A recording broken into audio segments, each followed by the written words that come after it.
Hello, আসসালামু আলাইকুম সবাইকে। সবাই একটু জানাও যে আমার কথা ঠিক মতো শোনা যাচ্ছে কিনা, আর স্ক্রিনটা ঠিক মতো দেখতে পাচ্ছ কিনা। একটু আমাকে জানাও, কনফার্ম করো।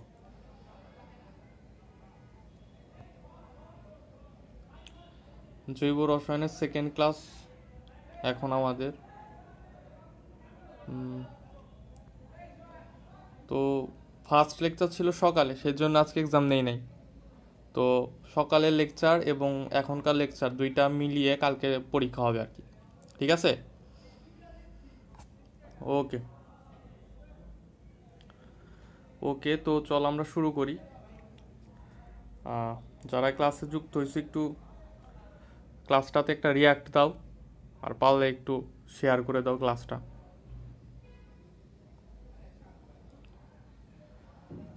ওকে, আমরা জৈব যৌগটা ধীরে ধীরেই পড়ি, ঠিক আছে? কারণ অন্যান্য চ্যাপ্টার তো মোটামুটি আমরা একদিনেই শেষ করি, প্রবলেম হয় না। তো জৈব যৌগ জিনিসটা নিয়ে তাড়াহুড়া করার কিছু নাই, কারণ ম্যাক্সিমাম স্টুডেন্টরা ভাইয়া জৈব যৌগ বলতে গেলে একাডেমিক লাইফ স্কিপ করে, অ্যাডমিশনও তো স্কিপ করার কোনো লাইন নেই, আমি বারবার বলতাছি। ঠিক আছে? তো সেই জন্য কি করা লাগবে, ভালো করে পড়া লাগবে। তো যতটুকু গতিতে পড়াচ্ছি আমি মনে করি আলহামদুলিল্লাহ হয়তো 4টা ক্লাসে আমাদের চ্যাপ্টার শেষ হয়ে যাবে, এটা তো সেকেন্ড ক্লাস। ঠিক আছে? তো যতটুকু পড়াই একটু ভালো করে পড়ো। ঠিক আছে? যতটুকু পড়াই ততটুকুই পড়ো, আর প্রশ্ন সলভ করো একটু। ইনশাল্লাহ জৈব জগতে আটকাতে পারবে না কেউ। ঠিক আছে? ওকে, তো চলো শুরু করি। তো এখন যে টপিক আমাদের সেটা হলো ভাইয়া আলোক সক্রিয় সমাণু। ঠিক আছে? আমরা তো জ্যামিতিক সমাণু পড়ছি সকালবেলা, জ্যামিতিক সমাণু পর্যন্ত, যে সিস সমাণু, ট্রান্স সমাণু, এই সম্পর্কে আমরা পড়ছি। তো এখন যেটা পড়বো সেটা হলো ভাইয়া আলোক সক্রিয় সমাণু। ঠিক আছে? তো দেখো যে আলোক সক্রিয় সমাণু যে বৈশিষ্ট্য, ঠিক আছে, দেখো বৈশিষ্ট্যগুলো যদি একটু দেখো যে বৈশিষ্ট্যগুলো কি বলছে। যে বৈশিষ্ট্যগুলো হলো কাইরাল কেন্দ্র থাকে, ঠিক আছে, বা কাইরাল কার্বন থাকে। ঠিক আছে? 2 নাম্বার কি, দর্পণ প্রতিবিম্ব হয়, দর্পণ প্রতিবিম্ব হয়। ঠিক আছে? 3 নাম্বার কি, এই কনফিগারেশন, ঠিক আছে, যেটা দর্পণ প্রতিবিম্বিত হয় তারা কি হয়, পরস্পর অসমপাতিত হয়। তো এখানে সবগুলো বোঝা লাগবে, বোঝার ব্যাপার স্যাপার আছে। শুধু মনে করো যে মুখস্থ করলে হবে না, বোঝার ব্যাপার স্যাপার আছে। তোমাদের যেটা বোঝা লাগবে যে অপ্রতিসম কার্বন পরমাণু, ঠিক আছে, অপ্রতিসম কার্বন পরমাণু বা কাইরাল কেন্দ্র, ঠিক আছে, বা কাইরাল কার্বন যেটাই বলো না কেন, সেই জিনিসটা আসলে কি সেটা আমাদের জানা লাগবে। তো কাইরাল কার্বন বা কাইরাল কেন্দ্র জিনিসটা কি ভাইয়া, দেখো এই যে এখানে দেখতেছো না এটা। তো কাইরাল কার্বন মানে হলো যে কার্বনের 4 হাতে 4টি ভিন্ন পরমাণু অথবা 4টি ভিন্ন কার্যকরীমূলক থাকবে। যেমন এটা এই যুগটা কত চিন্তা করো। এই যে কার্বন, কার্বনের 4টা হাত দেখো, একটা হাতে আছে OH, একটা হাতে আছে CH3, একটা হাতে আছে H, আর একটা হাতে কি আছে COOH। 4টা হাতে 4 ধরনের পরমাণু বা কি আছে, কার্যকরীমূলক আছে, কোনোটার সাথে কোনোটা কিন্তু মিল নাই। এরকম যদি কখনো হয় তখন আমরা সে কার্বনটাকে কি বলবো, তখন আমরা সে কার্বনটাকে বলবো কাইরাল কার্বন বা কাইরাল কেন্দ্র। ঠিক আছে? তো এটা গেল কাইরাল কেন্দ্রের কথা। আর তারপরে দেখো বলছে দর্পণ প্রতিবিম্ব। দর্পণ প্রতিবিম্ব জিনিসটা কি ভাই, তুমি আয়নার সামনে দাঁড়াও, ঠিক আছে, আয়নার সামনে দাঁড়ালে তোমার একটা প্রতিবিম্ব তৈরি হবে। দর্পণ মানে তাই না, আর প্রতিবিম্ব মানে তো বুঝতে আসছে তোমার সামনে যে একটা তোমার প্রতিচ্ছবি তৈরি হবে, সেটাই। এখন আয়নার সামনে দাঁড়ালে হয় কি ভাই বলো তো, আয়নার সামনে যখন তুমি দাঁড়াও তখন তোমার ডান সাইড বাম সাইড হয়ে যায়, আর বাম সাইড কি হয়ে যায়, ডান সাইড হয়ে যায় না। তুমি আয়নার সামনে দাঁড়ায় আসো, দেখলা যে তোমার ডান হাত হয়ে গেছে বাম হাত, মানে আয়নার ভেতরে, আর তোমার বাম হাত হয়ে গেছে ডান হাত। এরকম হয়। তো এখানেও সেম ঘটনা ঘটে। দেখো এখানে এখানে ছিল OH ডানে, দেখো এই যে এটা দর্পণ, ঠিক আছে, দর্পণ প্রতিবিম্বটা কি হয়েছে দেখো, এখানে OH ছিল ডাইনে, এখানে OH হয়ে গেছে বায়ে। ঠিক আছে? এখানে H ছিল বায়ে, এখানে হয়ে গেছে ডাইনে। আবার দেখো এখানে ছিল COOH, ঠিক আছে, এটা হয়ে গেছে কি HOOC। আর এখানে ছিল CH3, এখানে হয়ে গেছে কি H3C। বুঝতে পারছো কি না? তো এই যে এটা কি হলো, এটাকে বলে দর্পণ প্রতিবিম্ব। ঠিক আছে? এখন বলছে যে এই যে দর্পণ প্রতিবিম্ব হইলো, ঠিক আছে, বা একটা কনফিগারেশন হইলো, এটা একটা কনফিগারেশন, এটা একটা কনফিগারেশন, দুইটা কনফিগারেশন হইলো। ঠিক আছে? দুইটা ভিন্ন কনফিগারেশন। এই দুইটা ভিন্ন কনফিগারেশন একটা একটার উপর সমপাতিত হয় না। ঠিক আছে? যেটাকে আমরা বলতেছি অসমপাতিত। এটা কেমন ভাই, দেখো এই যে নিচে যদি যাও, দেখো একটা হাতের ছবি দেওয়া আছে, এই যে হাত। ঠিক আছে? তুমি আয়নার সামনে দাঁড়ালে তোমার ডান হাত বা হাত হয়ে যাবে, আর বাম হাত কি হয়ে যাবে, ডান হাত হয়ে যাবে। তো তখন তুমি যদি হাতের উপরে হাত রাখো, হাতটা কি পড়বে, দেখো ডান হাতের বৃদ্ধাঙ্গুল এই পাশে আর বা হাতের বৃদ্ধাঙ্গুল এই পাশে, দুইটা কিন্তু পরে নাই, ঠিক আছে, মানে দুইটা বিপরীত দিক, তার মানে কি এখানে কি অসমপাতিত হয়েছে, ঠিক সে সেম কথা। তুমি যদি এই দুইটা কি করে একটা আর একটার উপর ফালাও, ঠিক আছে, এই দুইটাও কি হবে সেমভাবে অসমপাতিত হবে, এটা একটু মাথায় রেখো।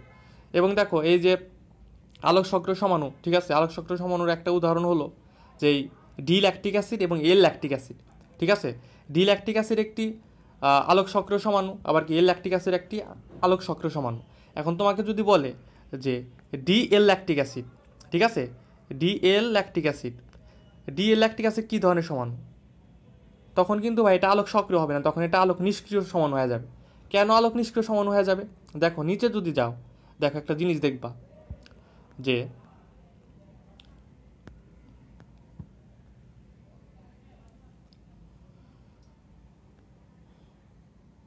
কই গেল, এই যে দেখো এখানে বলছে যে ডি ল্যাকটিক অ্যাসিডের আপেক্ষিক আবর্তন কত। দেখো ডি ল্যাকটিক অ্যাসিডের আপেক্ষিক আবর্তন হলো +2.24, আর এল ল্যাকটিক অ্যাসিডের আপেক্ষিক আবর্তন কত, -2.24, মানে মান সেম, শুধু কি চিহ্ন আলাদা। তো এটা হলো ডি ল্যাকটিক অ্যাসিড, এল ল্যাকটিক অ্যাসিড, দুইটা পরস্পর আলাদা, দুইটা পরস্পরের কি আলোক সক্রিয় সমাণু। এখন দুইটা যদি এক হয় তাহলে হবে ডি এল ল্যাকটিক অ্যাসিড, যেটা বললাম। তো ওই ক্ষেত্রে কি হয় ভাইয়া, এই +2.24 এবং -2.24 দুইটা মিক্স হয় কি জিনিসটা নিষ্ক্রিয় হয়ে যাবে না, ঠিক আছে, প্লাস আর মাইনাস মান তো সেম, দুইটা কি হয়ে যাবে তখন প্লাস মাইনাস কাটাকাটি হয়ে যাবে, নিষ্ক্রিয় হয়ে যাবে। সেজন্য আমরা কি বলবো, ডি ল্যাকটিক অ্যাসিডকে আলোক নিষ্ক্রিয়। দেখো এটা নিচে বলছে, একটু নিচে যদি যাও দেখো বলছে কই দেখো, এই যে দেখো এই যে বলছে যে ডি ল্যাকটিক অ্যাসিড কি আলোক নিষ্ক্রিয়, ঠিক আছে, কিন্তু এই যে যদি তুমি বলো শুধু ডি ল্যাকটিক অ্যাসিড, ঠিক আছে, এবং এল ল্যাকটিক অ্যাসিড, তাহলে কি দুইটা কিন্তু আলোক সক্রিয়। এই যেখানে বলছে দেখো এই যে ডি ল্যাকটিক ও এল ল্যাকটিক উভয়কে আলোক সক্রিয়, কিন্তু যদি বলে ডি এল ল্যাকটিক অ্যাসিড সেটা কি হবে, সেটা হবে আলোক নিষ্ক্রিয়, এটা একটু মাথায় রেখো, ঠিক আছে। ওকে, এখন এই যে আলোক সক্রিয়, আলোক সক্রিয় এখন তো বুঝলা জিনিসটা। এখন আলোক সক্রিয় উদাহরণগুলো কী কী ভাইয়া, দেখো আলোক সক্রিয় যদি আমি আরও কয়েকটা উদাহরণ দিই, ঠিক আছে, দেখো আলোক সক্রিয় আর কয়েকটা উদাহরণ লেখা দিই, ঠিক আছে। একটা উদাহরণ হলো ডি ল্যাকটিক অ্যাসিড, এল ল্যাকটিক অ্যাসিড, এটা তো বইয়ে লেখা আছে, ঠিক আছে। আর একটা হলো ডি গ্লুকোজ এবং এল গ্লুকোজ, এটা বই আছে, ডি গ্লুকোজ অথবা কি ও এল গ্লুকোজ, এল গ্লুকোজ। তারপরে তুমি বলতে পারো যে বিউটানল 2, ঠিক আছে, বিউটানল 2, ঠিক আছে। একটা শর্ট ট্রিক্স বলি যে আলোক সক্রিয় সমাণুগুলা দেখবা নামের সাথে দুই থাকবে, দুই কথাগুলো থাকবে, ঠিক আছে, যেমন বিউটানল 2, তারপর হইতে পারে 2 ক্লোরোপ্রোপানয়িক অ্যাসিড, ঠিক আছে, তারপর হইতে পারে 2 অ্যামিনোপ্রোপানয়িক অ্যাসিড, ঠিক আছে, বা 2 হাইড্রোক্সিপ্রোপানেল, মানে নামের সাথে দুই থাকবে, ঠিক আছে, দুই থাকলে বুঝবা যে সেটা কি, ওইটা হলো আলোক সক্রিয় সমাণু, ঠিক আছে। ওকে, এখানে আর তেমন কিছু নাই। আরে দেখো উপরে কয়েকটা কথা আছে, যেখানে দেখো এই যে এনানসিওমারিজ, ঠিক আছে, এনানসিওমারিজম, এখানে আসলে কি বলছে দেখো একটু যদি রিডিং দাও যায়, কি যোগের আলোক সক্রিয় দুই সমাণুকে পরস্পরের নিরসন ফর্ম বলে, মানে এই যে আমরা বললাম ডি ল্যাকটিক অ্যাসিড এবং এল ল্যাকটিক অ্যাসিড, এই ডি ল্যাকটিক অ্যাসিড এবং এল ল্যাকটিক অ্যাসিড পরস্পরের কি এনানসিওমার, ঠিক আছে, বা এটাকে বলা হয় অ্যান্টিপড বা অ্যান্টিমার, নামগুলা কিন্তু আলাদা কিন্তু একই জিনিস বোঝায়, ঠিক আছে। ওকে, এবং এই দুইটা মনে করো যে দুইটা এনানসিওমার যখন পরস্পর মানে মেশানো হয়, যেটা বললাম যে ডি ল্যাকটিক অ্যাসিড এবং এল ল্যাকটিক অ্যাসিড দুইটাকে যদি একসাথে মেশানো হয় তাহলে দুইটা কি প্লাস মাইনাস থেকে এটা যে নিষ্ক্রিয় আলোক নিষ্ক্রিয় হবে, সমান হয়ে যাবে তখন। তো এই যে মিশ্রণটা যে ঘটনা হয় এটাকে বলা হয় রেসিমিক মিশ্রণ, ঠিক আছে, এটা একটু মাথায় রেখো। যেখানে একটা কথা বলছে দেখো যে ডি ল্যাকটিক অ্যাসিড মাংসপেশি থেকে পাওয়া যায় এবং কি এল ল্যাকটিক অ্যাসিড টক দই থেকে পাওয়া যায়, ঠিক আছে। ওকে, আর এখানে কয়েকটা কথা বলছে যে ডি গ্লুকোজ জৈব বিপাকীয় শক্তি উৎপন্ন করে, এল গ্লুকোজ প্রস্রাব রূপে মুক্ত হয়, ঠিক আছে। আবার এল অ্যালানিন প্রোটিন সংশ্লেষণ ব্যবহার হয় এবং এল অ্যালানিন ডি অ্যালানিন বাদ পড়ে, একটু মনে রেখো, ঠিক আছে। ওকে,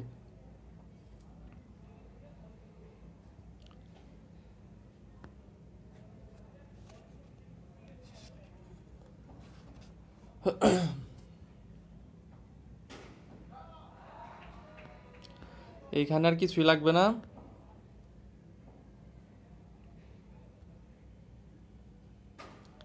তো এখানে একটা কথা বলছে, যে দুটি আলোক সমাণু পরস্পরের দর্পণ প্রতিবিম্ব না হলে এদেরকে ডাইস্টেরিওমারেজ বলা হয়। ঠিক আছে, এটা একটু মনে রাখো।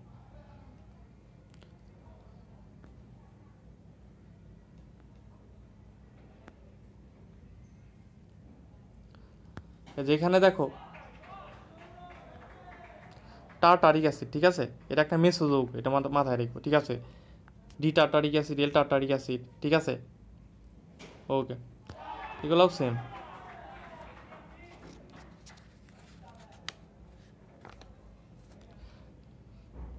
এখানে কিছু লাগবে না।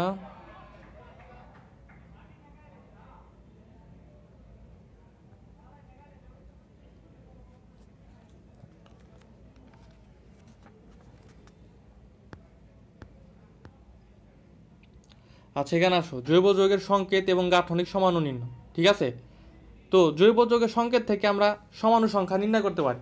ঠিক আছে, এটা আসলে কীভাবে ভাই, এটা আসলে জৈব যৌগের কার্বন সংখ্যার উপর ভিত্তি করে। ঠিক আছে, যেমন দেখো যেখানে লেখছে যে যৌগে যদি কার্বন 4টি থাকে, ঠিক আছে, তাহলে সমাণু হবে 2টি। ঠিক আছে, আবার এখানে বলছে যে 5টি হইলে, ঠিক আছে, চেন বিন্যাস হবে কয়টি? 3টি। 6টি হইলে হবে 5টি। 7টি হইলে হবে 9টি। ঠিক আছে, 10টি হইলে কয়টি হবে? 10টি হইলে হবে 75টি। এগুলো একটু মনে রাখো। ঠিক আছে, এখানে এখানে আবার আরও 2টা আমি লিখে দিই, দেখো যে যদি 3টি হয়, 3টি হলে চেন বিন্যাস, চেন বিন্যাস 3টি হবে। ঠিক আছে, আর যদি 2টি হয়,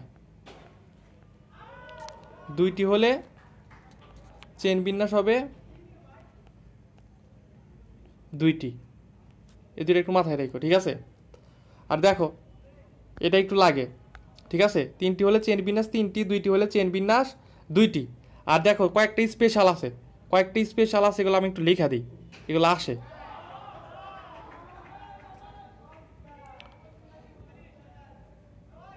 দেখো এগুলো মুখস্থ করবা। ঠিক আছে, C3H6O, এটা তো 3টি। এটা তুমি এমনি মনে রাখতে পারবে, এটা কিছু করে না, কারণ বলে দিলাম C3 থাকলে 3 হবে। ঠিক আছে, তোমার যেটা মনে রাখা লাগবে সেটা হলে যেটা মনে রাখবা। C4H8O, এটা হবে 3টি। ঠিক আছে, তারপরে C5H10O, এটা থাকবে 7টি। তারপরে C5H12, ঠিক আছে, এটার চেন বিন্যাস হবে কয়টা? এটা চেন বিন্যাস হবে 3টা। ঠিক আছে, C5H12, এটা চেন বিন্যাস হবে 3টা। আর যদি দেখো যে C4H8 আছে, ঠিক আছে, এটা চেন বিন্যাস হবে 5টা। এগুলো একটু মনে রাখো, এবার একটু মনে রাখো। ঠিক আছে, ওকে, আর কিছুই লাগবে না, আর কিছুই লাগবে না এখানে।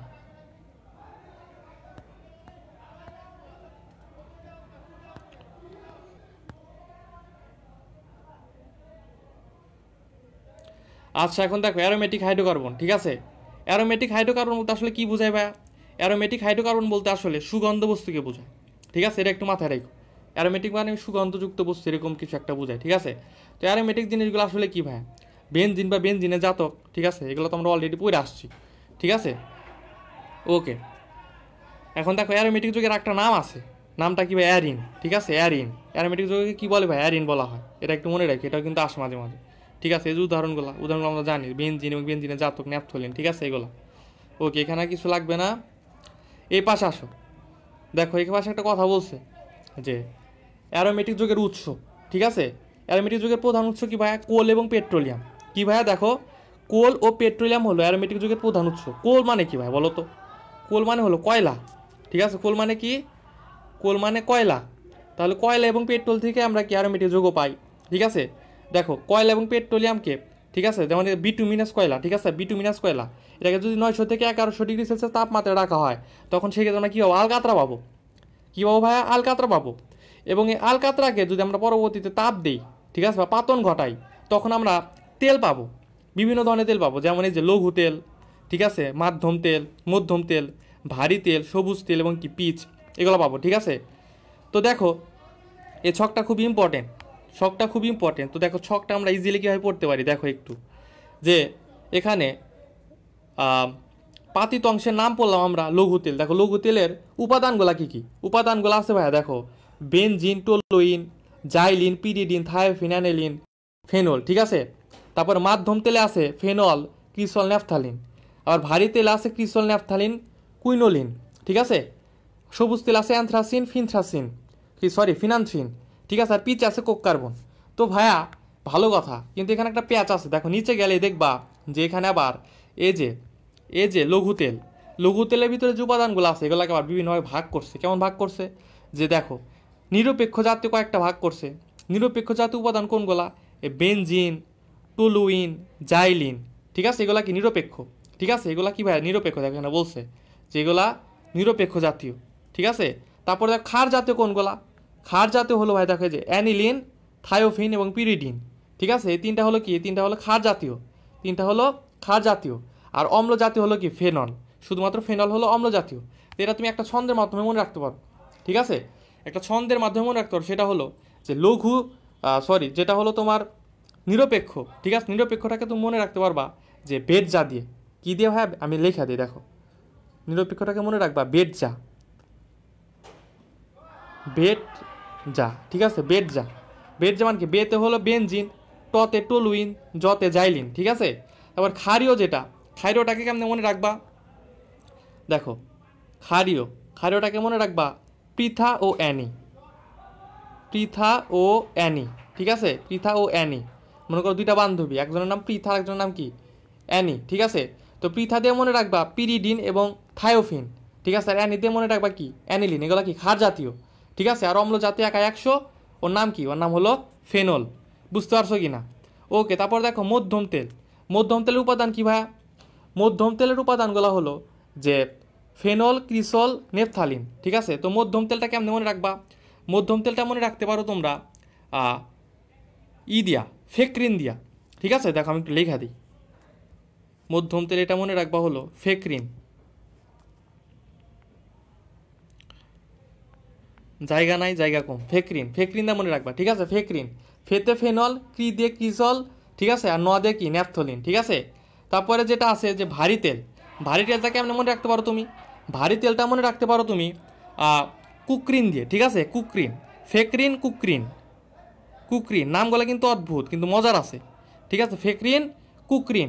ঠিক আছে, কুকরিন দিয়ে কি, ক দিয়ে হলো কুইনোলিন। ঠিক আছে, কু দিয়ে হলো কুইনোলিন, ক্রি দিয়ে হলো ক্রিজল। ঠিক আছে, আর দিয়ে কি ন্যাপথলিন। ঠিক আছে, সবুজ তেলগুলো কী দিয়ে মনে রাখবা, সবুজ তেল মনে রাখবা যে নামের ভিতরে থাকবে, কি থাকবে, বা থাকবে। ঠিক আছে, যেমন এই যে অ্যানথ্রাসিন। ঠিক আছে, ফিনান্থ্রিন, বা তাই থাকলে কি সবুজ তেল। আর পিচ তো মনে করো কোক কার্বন, এটা তো আর স্পেশালি বোঝানো কিছু নাই। ঠিক আছে, তো এগুলো কিন্তু ভুল করা যাবে না। বুঝতে পারছো কি না? ওকে, তো দেখো এখানে একটা কথা বলছে যে এই যে লঘু তেল। ঠিক আছে, এই লঘু তেলকে 80 থেকে 82 ডিগ্রি সেলসিয়াস তাপমাত্রায় পাতিত করলে, ঠিক আছে, বিশুদ্ধ বেনজিন পাওয়া যায়। ঠিক আছে, 80 থেকে 82 ডিগ্রি সেলসিয়াস পাতিত করলে কি পাওয়া যায়, বিশুদ্ধ বেনজিন পাওয়া যায়। ঠিক আছে, এবং দেখো কি বলছে, 108 ডিগ্রি সেলসিয়াস থেকে 110 ডিগ্রি সেলসিয়াস পাতিত করলে কি পাওয়া যায়, টলুইন পাওয়া যায়। ঠিক আছে, এই দুইটা তাপমাত্রা একটু লাগবে, যে 80 থেকে 82 ডিগ্রি সেলসিয়াস তাপমাত্রায় পাতিত করলে পাওয়া যায় বেনজিন। ঠিক আছে, আর 108 থেকে 110 ডিগ্রি সেলসিয়াস তাপমাত্রায় পাতিত করলে পাওয়া যায় টলুইন। ঠিক আছে, এই দুইটা একটু লাগবে, মনে রাখো। ঠিক আছে,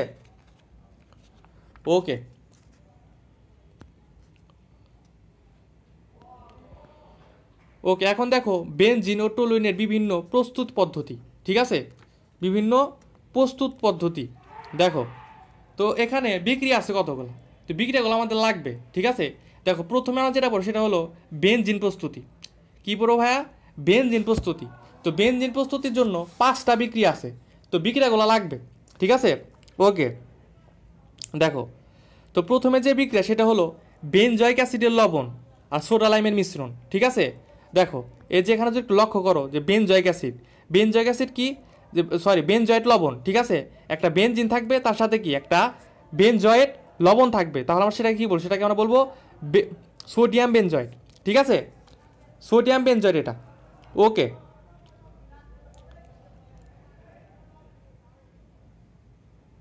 আচ্ছা দেখো লক্ষ্য করো, আর এখানে কি নিচ্ছে, এখানে নিচ্ছে সোডা লাইম। সোডা লাইমের সংকেত কি, সোডিয়াম হাইড্রোক্সাইড আর কি ক্যালসিয়াম অক্সাইড, ঠিক আছে, দুইটা মিলে কি বলে সোডা লাইম। তো এই সোডা লাইম এবং সোডিয়াম বেনজয়েড দুইটা মিলে কি তৈরি করছে ভাই, বেনজিন তৈরি করছে। ঠিক আছে, এটা লাগবে, শুধু নামগুলো লাগবে এখানে। ঠিক আছে, sodium benzoate soda lime benzene তৈরি করছে। তারপরে দেখো যেটা বলছে যে ফেনল ও জিঙ্ক গুঁড়ার সাথে, ঠিক আছে, ফেনল, ফেনল কাকে বলে ভাইয়া, তুমি বেনজিনের সাথে একটা ওএইচ লাগাই দিলেই, ঠিক আছে, বেনজিন, এই যে বেনজিন, বেনজিনের সাথে একটা ওএইচ লাগাই দিলে সেটা ফেনল হয়, যেটা তো তোমরা জানো। ঠিক আছে, তো দেখো ফেনল, ফেনলের সাথে কোনটা, জিঙ্ক, ঠিক আছে, ফেনল আর জিঙ্ক মিলে কি তৈরি করছে ভাইয়া, বেনজিন তৈরি করছে, এটা মনে রাখবা। তারপরে দেখো কি বলছে যে অ্যাসিটিলিন থেকে বেনজিন, ঠিক আছে, অ্যাসিটিলিন, অ্যাসিটিলিনের সংকেত কি ভাই দেখো, এই যেটা, ঠিক আছে, অ্যাসিটিলিনের সাথে এখন এখানে সবচেয়ে বেশি যেটা লাগে সেটা হলো ভাইয়া এই যে তাপমাত্রা এবং প্রভাবক, 350 ডিগ্রি সেলসিয়াস তাপমাত্রা এবং আয়রন, প্রভাবক হিসেবে কি থাকে ভাইয়া, আয়রন। ঠিক আছে, এটা কি ভাই, এটা খুব ইম্পর্টেন্ট, এটা খুব ইম্পর্টেন্ট, ঠিক আছে, এটা খুব ইম্পর্টেন্ট। ওকে, তারপরে দেখো গ্রিগনাট বিকারক থেকে, ঠিক আছে, গ্রিগনাক বিকারক এখানে, গ্রিগনাক বিকারক হিসাবে এখানে কোনটাকে নেওয়া হয়েছে দেখো, এখানে গ্রিগনাক বিকারক হিসাবে নেওয়া হয়েছে ভাইয়া ফিনাইল ম্যাগনেসিয়াম ক্লোরাইডকে। কাকে নেওয়া হয়েছে ভাইয়া, ফিনাইল ম্যাগনেসিয়াম ক্লোরাইড, ঠিক আছে, এই যে ফিনাইল ম্যাগনেসিয়াম ক্লোরাইডকে, ঠিক আছে, এবং সাথে কি নিছে, সাথে পানি নিছে। তাহলে ফিনাইল ম্যাগনেসিয়াম ক্লোরাইডকে পানির সাথে বিক্রিয়া করে আমরা কী পাবো, সেক্ষেত্রে আমরা বেনজিন পাবো। ঠিক আছে, ওকে, তারপর লাস্ট যেটা আছে, ঠিক আছে, সেটা হলো কি বেনজিন ডায়াজোনিয়াম ক্লোরাইড, ঠিক আছে, বেনজিন ডায়াজোনিয়াম ক্লোরাইড। এই যে দেখো বেনজিনের সাথে যদি N2Cl থাকে সেটাকে আমরা কি বলবো, N2Cl থাকলে সেটা বেনজিন ডায়াজোনিয়াম ক্লোরাইড বলবো। ঠিক আছে, ওকে, এই ক্ষেত্রে প্রভাবক হিসেবে কাজ করে কোনটা, কাজ করে কিউপ্রাসায়ন, ঠিক আছে, কাজ করে কোনটা, কিউপ্রাসায়ন। ঠিক আছে, এটা একটু মনে রাখো।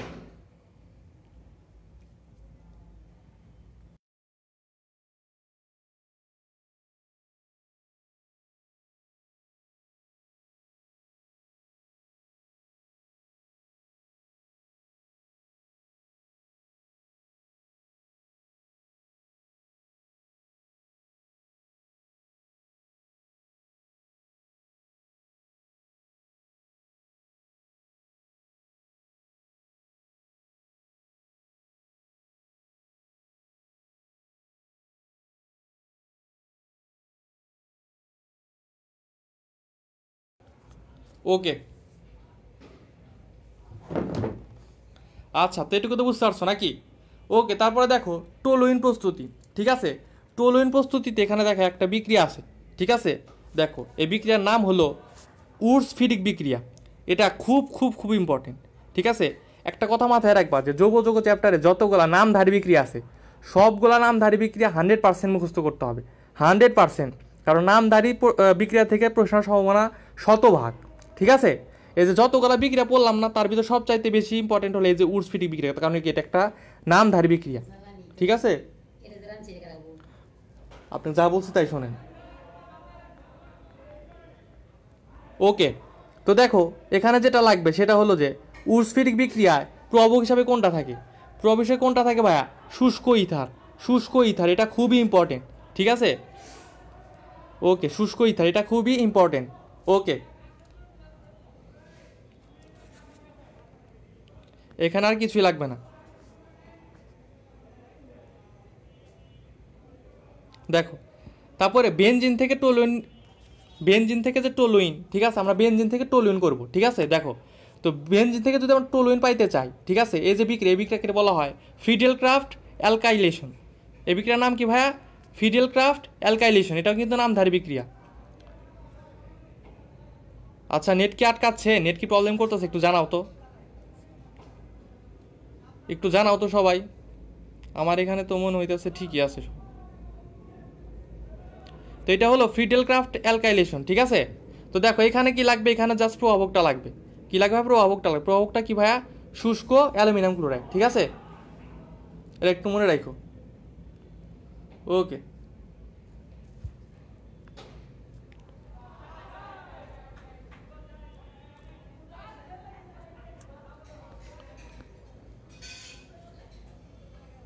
আচ্ছা, এখন বলতে আসছে দেখো অ্যারোমেটিকরণ, অ্যারোমেটিকরণ বা রিফর্মিং পদ্ধতি।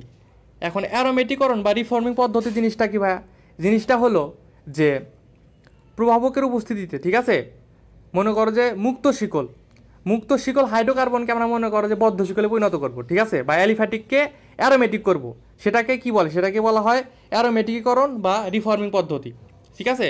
মানে মুক্ত শিকলকে কি করব, মুক্ত শিকলকে বদ্ধ শিকল, অ্যালিফ্যাটিককে অ্যারোমেটিক করব, ঠিক আছে, এটাই রিফর্মিং। ওকে, দেখো এখানে একটা কথা বলছে যে বর্তমানে 90% বাণিজ্যিক বেনজিন পেট্রোলিয়াম থেকে উৎপন্ন করা হয়, ঠিক আছে। তাহলে বাণিজ্যিক বেনজিন কোনটা থেকে উৎপন্ন করা হয় ভাইয়া? পেট্রোলিয়াম থেকে, এটা একটু মনে রাখো, ঠিক আছে। ওকে, এই যে রিফর্মিং প্রক্রিয়া যেটা বললাম, ঠিক আছে, যে মুক্ত শিকল হাইড্রোকার্বন থেকে অ্যারোমেটিক হাইড্রোকার্বন প্রস্তুতির প্রক্রিয়া, ঠিক আছে। ওকে,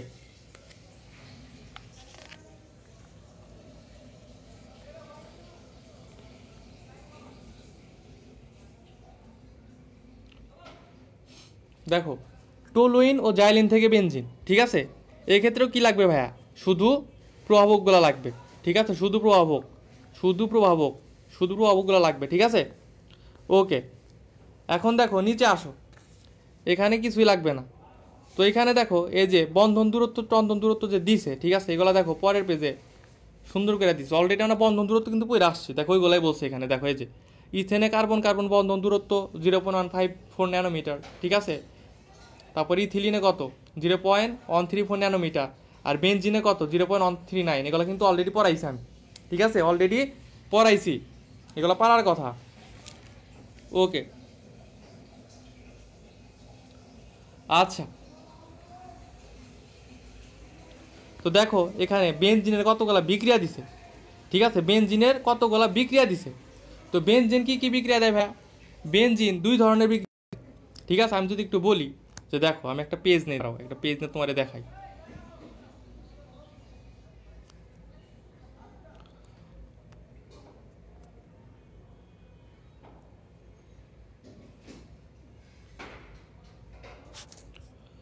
বেনজিন দুই ধরনের বিক্রিয়া দেয়, ঠিক আছে। একটা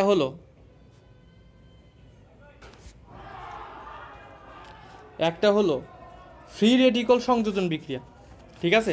একটা হলো, লেখি দেখো, ফ্রি রেডিকল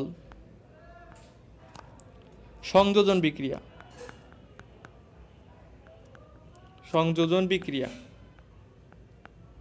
ঠিক আছে। আর একটা দেয় হলো ইলেকট্রোফিলিক প্রতিস্থাপন বিক্রিয়া,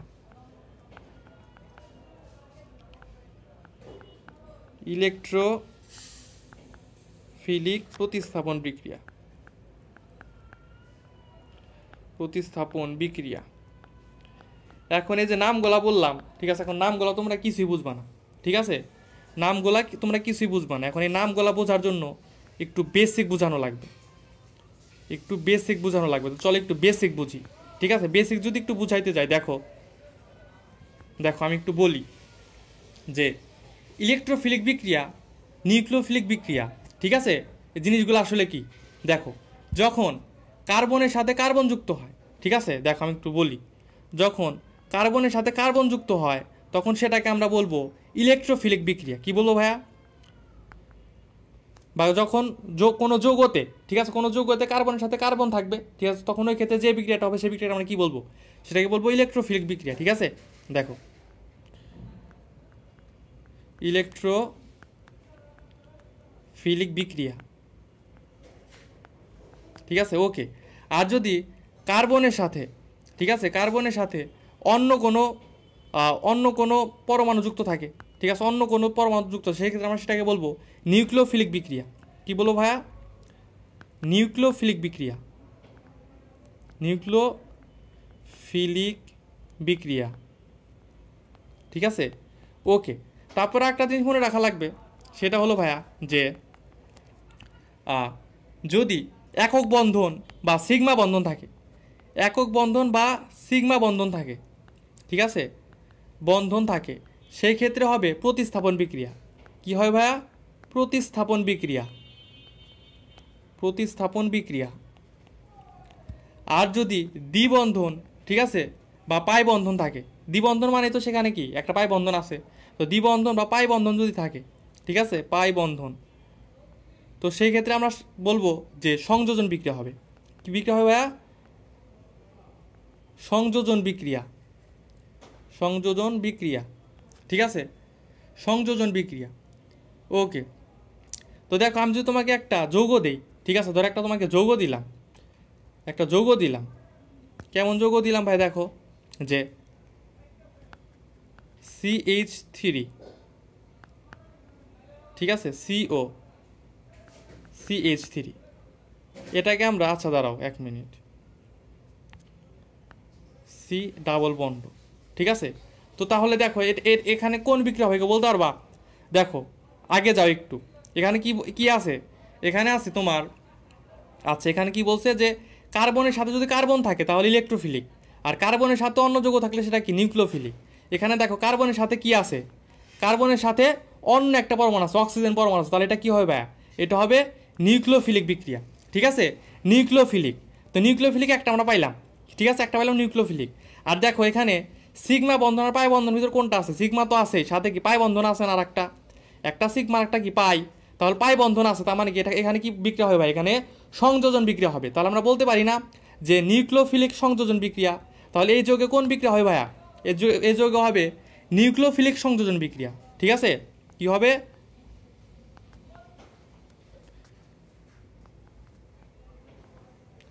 নিউক্লিওফিলিক সংযোজন বিক্রিয়া, ঠিক আছে, সংযোজন বিক্রিয়া। তো সেমভাবে, ঠিক আছে, এটুকু যদি বোঝো, তো সেমভাবে তুমি এখন যে কোনো যৌগতে কি বিক্রিয়া হবে না হবে সেটা বের করতে পারবা। কিন্তু ভাই বেনজিনে এখন তোমার কথা হলো যে দেখো বেনজিনে কি বলছে? বেনজিনে বলছে যে ইলেকট্রোফিলিক প্রতিস্থাপন বিক্রিয়া হয়। কি হয়? ইলেকট্রোফিলিক প্রতিস্থাপন। তার মানে কি? ইলেকট্রোফিলিক মানে কার্বন কার্বন। হ্যাঁ আমরা জানি যে বেনজিনে যে বলয় আছে ওখানে কার্বনের সাথে কার্বন থাকে, ঠিক আছে। এই যে বলয়গুলো যে থাকে সেখানে কার্বনের সাথে কার্বন থাকে না, তার মানে ইলেকট্রোফিলিক বুঝলাম। কার্বনের সাথে কার্বন আছে তার মানে কি ইলেকট্রোফিলিক বুঝলাম। তাহলে ইলেকট্রোফিলিক বুঝলাম, কিন্তু প্রতিস্থাপন কেন? এখন বলছে প্রতিস্থাপন কখন হয়? যখন শুধু সিগমা বন্ধন থাকে। কিন্তু আমরা তো জানি যে বেনজিনে পাই বন্ধন থাকে, তাহলে তো সংযোজন বিক্রিয়া হওয়ার কথা ছিল, ঠিক আছে। কিন্তু না, বেনজিনে কি হবে? ইলেকট্রোফিলিক প্রতিস্থাপন। এখন যদি বলো কেন হবে, কেনর কোনো উত্তর নাই, কারণ ভাইয়া এটা ব্যতিক্রম, ঠিক আছে। বেনজিন মানে মনে রাখবে একটু ব্যতিক্রম। এটা কি করে? এটা ইলেকট্রোফিলিক প্রতিস্থাপন বিক্রিয়া দেয়, ঠিক আছে। হওয়ার কথা ছিল কি ইলেকট্রোফিলিক সংযোজন বিক্রিয়া, কিন্তু হইলো কি ইলেকট্রোফিলিক প্রতিস্থাপন বিক্রিয়া। এটা কিন্তু ব্যতিক্রম বেনজিনের ক্ষেত্রে, একটু মনে রাখো, ঠিক আছে। আর সংযোজন যে বিক্রিয়াটা দেয়, ঠিক আছে, বেনজিন, সেটাকে বলা হয় ফ্রি রেডিকল সংযোজন বিক্রিয়া, ঠিক আছে। তাহলে প্রতিস্থাপন বিক্রিয়াটাকে বলি ইলেকট্রোফিলিক প্রতিস্থাপন বিক্রিয়া, আর সংযোজন বিক্রিয়াটাকে বলবো ফ্রি রেডিকল সংযোজন বিক্রিয়া। বুঝতে পারছো কি না? তো এই হলো যে বিষয়। তো বেসিকটা ক্লিয়ার করছি। তো এখন এই ফ্রি রেডিকল সংযোজন বিক্রিয়া আর ইলেকট্রোফিলিক প্রতিস্থাপন বিক্রিয়া এই দুইটা নিয়ে এখন একটু আলোচনা করি। দেখো এই দুইটা নিয়ে এখন একটু আলোচনা করি।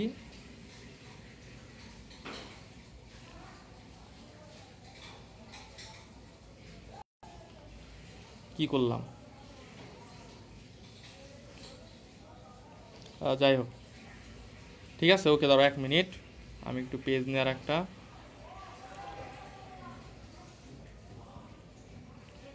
ওকে, তো দেখো তো আমরা কি বললাম যে বেনজিন দুই ধরনের বিক্রিয়া করে, একটা হলো ফ্রি রেডিকল সংযোজন, আর একটা হলো কি, আর একটা হলো ইলেকট্রোফিলিক। তো দেখো এখন সেই দুইটা বিক্রিয়া নিয়ে আলোচনা করবো, ঠিক আছে। প্রথমে যেটা সেটা ছিল ফ্রি রেডিকল সংযোজন বিক্রিয়া, ঠিক আছে। এই সব আমরা কি পড়তেছি তাহলে এখন ভাইয়া? বেনজিনের বিক্রিয়া পড়তেছি, কিন্তু মাথায় রাখো, ঠিক আছে। ফ্রি রেডিকল সংযোজন বিক্রিয়া, দেখো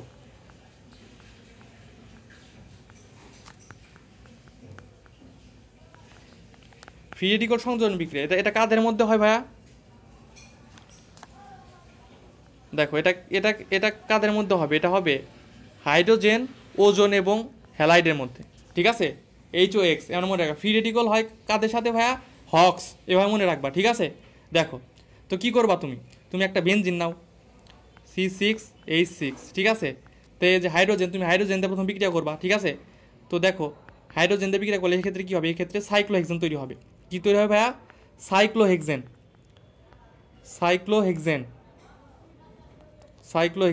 ঠিক আছে। ঠিক সেমভাবে তুমি যদি যে তারপরে কি আছে? ওজন আছে, ঠিক আছে, ওজন। তো এই ক্ষেত্রে তুমি যদি দেখো C6H6 নাও, ঠিক আছে, এবং এই ক্ষেত্রে কী নিলা? ওজন নিলা। এই ক্ষেত্রে কী তৈরি হবে? এই ক্ষেত্রে তৈরি হবে ভাইয়া গ্লাইঅক্সাইড, ঠিক আছে, CHO, ঠিক আছে, এটার নাম হলো ভাইয়া গ্লাইঅক্সাইড। নাম কি ভাইয়া, কি লিখলাম, এটার নাম হলো গ্লাইঅক্সাইড, গ্লাইঅক্সাইড। ওকে, আর একটা কী ছিল ভাই, একটা ছিল হ্যালাইড, ঠিক আছে ভাই, হ্যালোজেন, ঠিক আছে। তো হ্যালোজেন যদি আমি একটা নিই, দেখো C6H6 নিলাম, হ্যালোজেন কী নেওয়া যায়, ধরো ক্লোরিন নিলাম, ঠিক আছে, ক্লোরিন নিলাম, ক্লোরিন নিলে সেক্ষেত্রে কী তৈরি হবে, সেক্ষেত্রে তৈরি হবে গ্যামাক্সিন, ঠিক আছে। এই গ্যামাক্সিন কিন্তু আমরা কর্মমুখী রসায়নে অলরেডি পড়ে আসছে একবার। গ্যামাক্সিন নামটা চেনা চেনা না, ঠিক আছে, C6H6Cl6, ঠিক আছে। দেখো সংকেতটাও কিন্তু মজার, C6H6Cl6, ঠিক আছে। দেখো মজার কিন্তু সবগুলোর সাথেই 6, ঠিক আছে। এটা কি বলে ভাই, এটাকে বলে গ্যামাক্সিন। এটা কি বলে ভাই, এটাকে বলে গ্যামাক্সিন, ঠিক আছে। দেখো এখন যদি আমরা একটু বইয়ে যাই, একটু বইটা খুলি, দেখো বইটা খুলি, দেখো বইটা খুলি, এই যে দেখো প্রথমে কি দেখলাম, হাইড্রোজেন সংযোজন, ঠিক আছে। বেনজিনের প্রথমে হাইড্রোজেন সংযোজন কি তৈরি করে ভাইয়া, এই ক্ষেত্রে তৈরি করে ভাইয়া সাইক্লোহেক্সেন। এই যে দেখো সাইক্লোহেক্সেন তৈরি করছে, ঠিক আছে। হাইড্রোজেনের সাথে বিক্রিয়া করে বেনজিন, হাইড্রোজেনের সাথে বিক্রিয়া করে কি তৈরি করছে ভাইয়া, সাইক্লোহেক্সেন তৈরি করছে।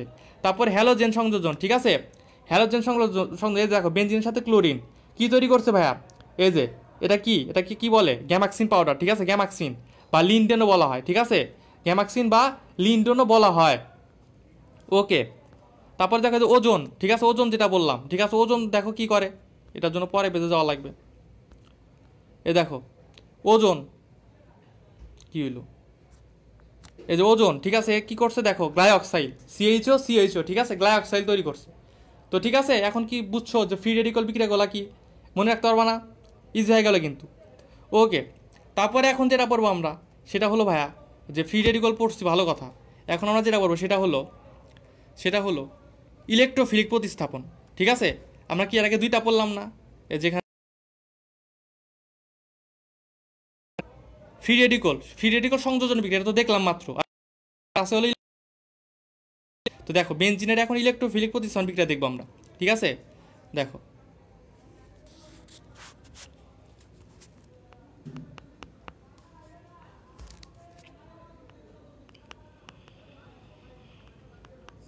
ইলেকট্রোফিলিক প্রতিস্থাপন,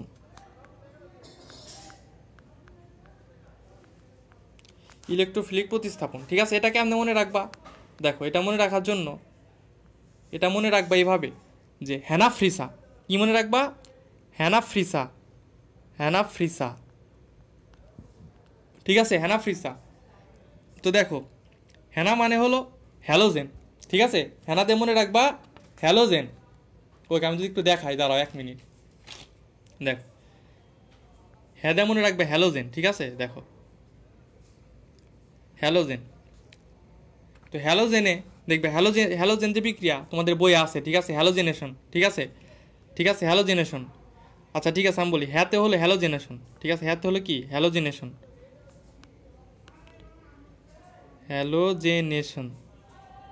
ঠিক আছে। এই ক্ষেত্রে প্রভাবক থাকে ভাইয়া, এই ক্ষেত্রে প্রভাবক থাকে AlCl3, ঠিক আছে। তোমরা এই AlCl3 অনেক জায়গায় মিল পাবা, ঠিক আছে, মিল পাবা। তারপরে না দে কি ভাইয়া, না দে হলো নাইট্রেশন, ঠিক আছে, ঠিক আছে, নাইট্রেশনের এখানে প্রভাবক হিসেবে থাকে সালফিউরিক অ্যাসিড H2SO4, ঠিক আছে। এবং তাপমাত্রা থাকে ভাইয়া 60 ডিগ্রি সেলসিয়াস, তাপমাত্রা কত থাকে 60 ডিগ্রি সেলসিয়াস, ঠিক আছে। তারপরে দেখো ফ্রিতে মনে রাখবা ফ্রিডল ক্রাফট, ঠিক আছে, ফ্রিডল ক্রাফট। এবং এই ক্ষেত্রেও দেখবা যে AlCl3 থাকবে প্রভাবক হিসাবে, ঠিক আছে, এখানে আর এখানে কিন্তু মিল সেম, ঠিক আছে। আর যেটা আছে লাস্টে ঠিক আছে, দিয়ে মনে রাখবা যে সালফোনাইজেশন, কি ভাইয়া, দিয়ে দেখো আমি একটু এখানে লেখা দিই, ঠিক আছে, সালফোনেশন, ঠিক আছে,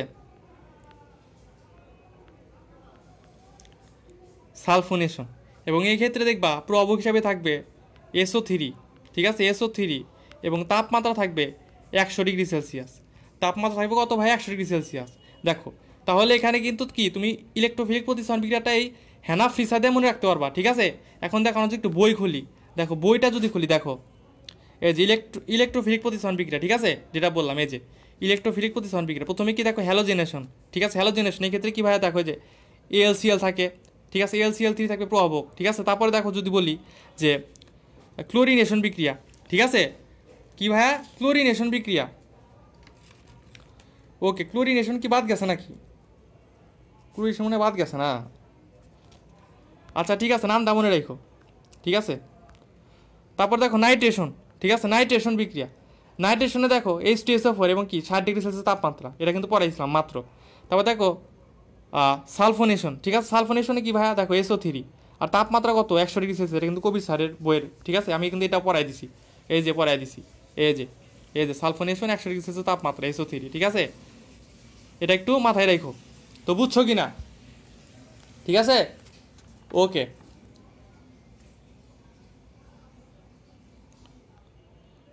এখানে আর কিছুই লাগবে না। এই যে ফিডল ক্রাফট, ঠিক আছে, ফিডল ক্রাফট,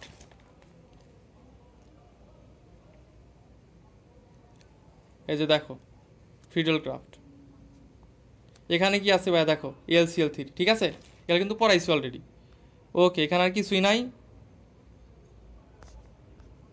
এখানে শুধু একটু মনে রাখো যে ফিডল ক্রাফট বিক্রিয়া কি হ্যালোজেনেশন বিক্রিয়া AlCl3 ব্যবহৃত হয়, এটা কিন্তু অলরেডি পড়াইছি।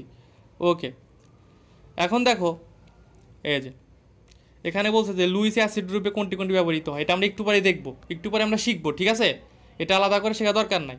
ওকে, এখন দেখো অ্যারোমেটিসিটি, ঠিক আছে, অ্যারোমেটিসিটি। তো অ্যারোমেটিসিটি আমরা কী মনে রাখবো ভাইয়া? অ্যারোমেটিসিটি বা হাকেল, ঠিক আছে, অ্যারোমেটিসিটি বা এটাকে কি বলা হয়? এটাকে বলা হয় হাকেল সংখ্যা। এই যে হাকেল সংখ্যা বা পাই ইলেকট্রনের সংখ্যা, ঠিক আছে। ওকে, এটা নিয়ে যদি আমি একটু আলোচনা করি, দেখো একটু আলোচনা করি একদম ক্লিয়ার হয়ে যাবে, খুব ইজি একটা বিষয়, ঠিক আছে। দেখো মজা হবে এটা পরে,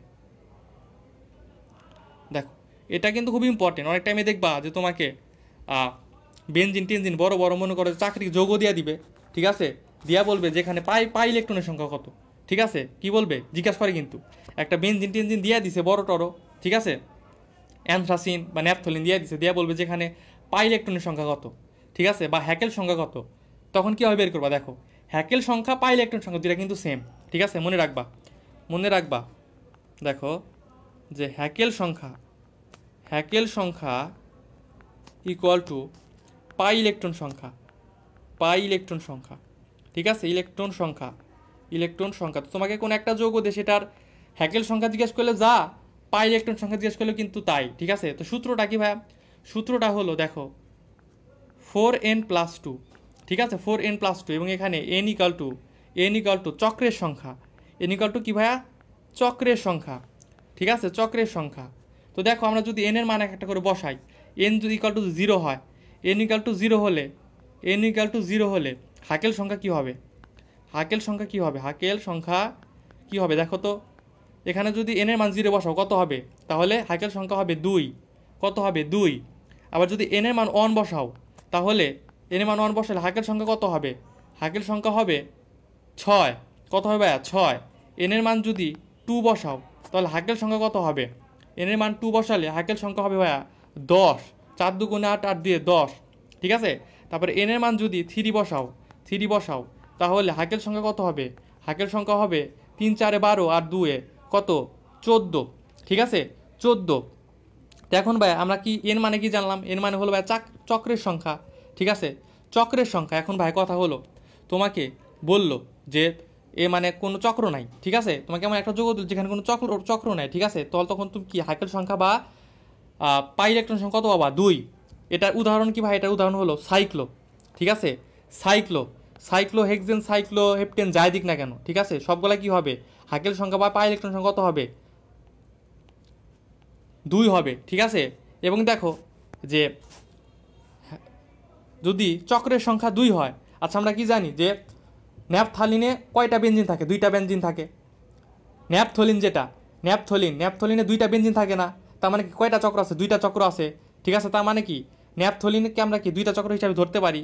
তাহলে ন্যাপথলিনের হাকেল সংখ্যা কত ভাইয়া? 10, বা ন্যাপথলিনের পাই ইলেকট্রন সংখ্যা কত? 10। তাহলে এটা কিসের উদাহরণ ভাই? এটা কিন্তু ন্যাপথলিন, ঠিক আছে, ন্যাপথলিন, ঠিক আছে। এবং দেখো দেখো এই যে 3, ঠিক আছে, 3টা বেনজিন দ্বারা কি গঠিত হয় ভাইয়া? এটা কিন্তু সকালে পড়াইছি, অ্যানথ্রাসিন। কি ভাইয়া? অ্যানথ্রাসিন, অ্যানথ্রাসিন, ঠিক আছে, অ্যানথ্রাসিন, অ্যানথ্রাসিন। তাহলে অ্যানথ্রাসিন কথা বললে সেখানে চক্রের সংখ্যা 3, হ্যাকেল সংখ্যা কত? 14, বা পাই ইলেকট্রন সংখ্যা কত? 14, ঠিক আছে। এবং এই যে এখানে আছে 6, ঠিক আছে, 6 দেখবা বাকি যতগুলো আছে, বাকি সকল কিছু, বাকি সকল কিছু, ঠিক আছে। তো তুমি শুধু এগুলো মনে রাখবা যে সাইক্লো হলো 2, ঠিক আছে, ন্যাপথলিন হলো কত? 10, অ্যানথ্রাসিন হলো কত? 14, আর বাকি যতগুলো আছে সবগুলো কত? 6, ঠিক আছে, বাকি যতগুলো কত? 6। এখন যদি একটু উদাহরণ দেখি, দেখো, এখন যদি একটু বই দেখি, দেখো, দেখো এই যে দেখো এখানে দেখো ওইগুলাই বলছে, যা মাত্র পড়লাম ওইগুলাই বলছে, ঠিক আছে। এই যে দেখো, এই যে দেখো এন ইকাল টু কি? ন্যাপথলিন, ঠিক আছে, এন ইকাল টু 3 কি? অ্যানথ্রাসিন, ঠিক আছে, এগুলাই বলছে। দেখো এই যে, এই যে দেখো এন ইকাল টু যখন 0 সেটা কি? সাইক্লোপ্রোপিনাল বলতেছে, ঠিক আছে, মানে সাইক্লো হইলে কি সেটা এন ইকাল টু 0, ঠিক আছে। তারপরে দেখো যে ন্যাপথলিন মানে কি? এন ইকাল টু 2, ঠিক আছে, আলটিমেটলি কত আসছে? পাই ইলেকট্রন সংখ্যা 10। অ্যানথ্রাসিন মানে কি? N equal to 3, pi electron সংখ্যা বা হ্যাকেল সংখ্যা কত? 14, আর বাকি যতগুলো আছে বেনজিন, পিরিয়ডিন, ফিনল সব কি? 6, সব কি? 6। এটা কি বুঝতে পারছো কি না? ঠিক আছে, এখন কি ভুল হবে? ভুল হওয়ার কিন্তু কোনো চান্স নাই, বুঝতে পারছো কি না?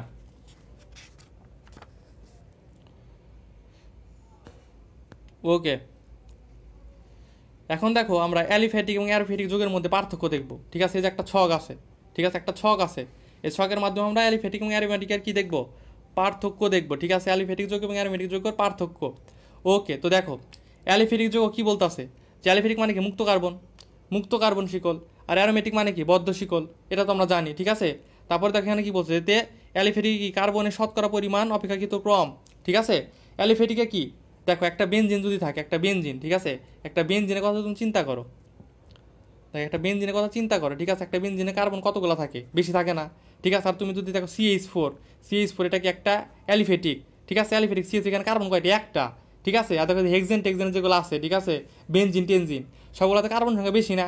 তো সেক্ষেত্রে কি বলতে পারে? যে অ্যালিফ্যাটিকে কার্বনের শতকরা পরিমাণ কি থাকে? কম থাকে, ঠিক আছে। আর অ্যারোমেটিকে কার্বনের শতকরা পরিমাণ কি? বেশি থাকে, এটা একটু মনে রাখো। তারপরে দেখো কি বলছে? যে অ্যালিফ্যাটিক যৌগ ব্রোমিনের লাল বর্ণ দূর করে। কি করে ভাইয়া? দেখো ব্রোমিনের লাল বর্ণ দূর করে, ঠিক আছে, ব্রোমিনের লাল বর্ণ দূর করে। এবং পটাশিয়াম পারম্যাঙ্গানেটের কি করে? বেগুনি দ্রবণকে বর্ণন করে, ঠিক আছে। ব্রোমিনের লাল বর্ণ, ব্রোমিনের লাল বর্ণ, আর পটাশিয়াম পারম্যাঙ্গানেটে কি করে? পটাশিয়াম পারম্যাঙ্গানেটের বেগুনের বর্ণ অপসারণ করে, ঠিক আছে। আর দেখো এখানে কি? অ্যারোমেটিক, যেটা অ্যারোমেটিক কি? কোনো বর্ণ পরিবর্তন করে না, ঠিক আছে, বর্ণ দূর করে না, ঠিক আছে, একটু মনে রাখো। ওকে, তো এখানে কি বলছে? যে আমরা জানি অ্যালিফ্যাটিক কি? সম্পৃক্ত অসম্পৃক্ত হইতে পারে। একক বন্ধন হইলে সেটা কি?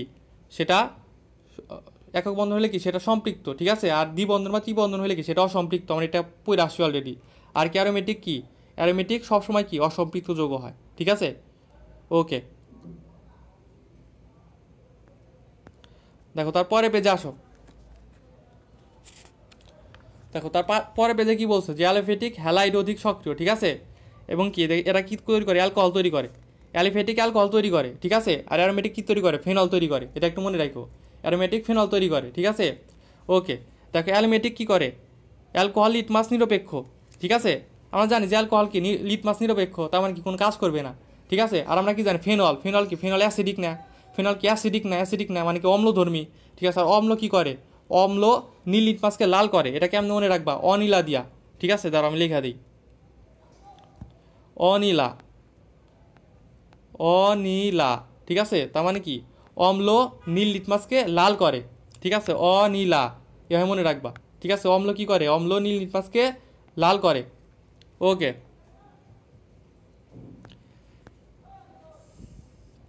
এখানে বলছে যে নিউক্লিওফিলিক সংযোজন ঘটে, নিউক্লিওফিলিক প্রতিস্থাপন করে, ঠিক আছে, এগুলো একটু বলছে। এখানে ঘটে ইলেকট্রোফিলিক প্রতিস্থাপন, ঠিক আছে, হ্যালোজিনেশন, নাইট্রোজেশন, ঠিক আছে, এগুলো। ওকে, আর কিছু লাগবে না এখানে।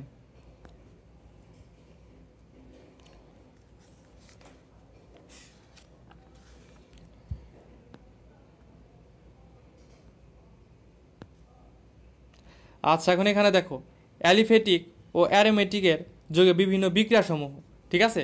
দেখো তো অ্যালিফেটিক ও অ্যারোমেটিক যৌগে কী কী বিক্রিয়া হয় ভাইয়া? দেখো বিক্রিয়ার নামগুলো যদি একটু দেখো, দেখো কী কী বিক্রিয়া হয়। বিক্রিয়াগুলো হলো ভাইয়া সংযোজন বিক্রিয়া, ঠিক আছে, সংযোজন বিক্রিয়া, যেটা কি ইলেকট্রোফিলিক এবং নিউক্লিওফিলিক, আমরা অলরেডি পড়ে আসছি। ইলেকট্রোফিলিক কি নিউক্লিওফিলিক কি অলরেডি পড়ে আসছে, ঠিক আছে। প্রতিস্থাপন, এখানেও ইলেকট্রোফিলিক নিউক্লিওফিলিক হতে পারে। অপসারণ বিক্রিয়া, সমানুকরণ বিক্রিয়া, ঠিক আছে। তারপর কি বেনজিনের প্রতিস্থাপন বিক্রিয়া, ঠিক আছে, এগুলো কিন্তু আমরা অলরেডি কি পড়ে আসছি। ওকে,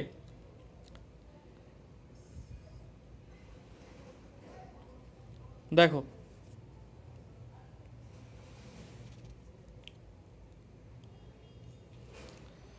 এখন দেখো যেখানে বলছে যে মুক্তমূলক বা ফ্রি রেডিকেল, ইলেকট্রোফাইল এবং কি নিউক্লিওফাইল, ঠিক আছে।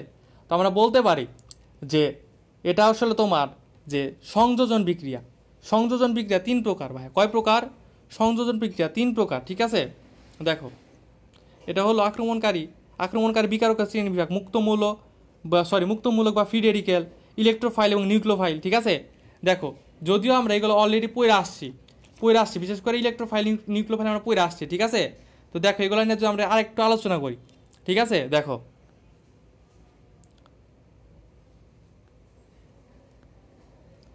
আচ্ছা 1 মিনিট, দেখো আচ্ছা দেখো এখানে দেখো এখানে অনেকগুলা ক্রম দেওয়া আছে। এই যে একটা ক্রম, ঠিক আছে, 3 ডিগ্রি 2 ডিগ্রি 1 ডিগ্রি, ঠিক আছে। এই যে একটা ক্রম, এই যে একটা ক্রম, ঠিক আছে, এই যে একটা ক্রম, এই যে একটা ক্রম, ঠিক আছে। এই ক্রমগুলো আমরা একসাথে পড়ব, ঠিক আছে, একসাথে পড়ব। তো দেখো একসাথে পড়ব, দেখো মনে রাখবা। দেখো একটু পেজ লাগবে এখানে, আমার একটু পেজ নেই।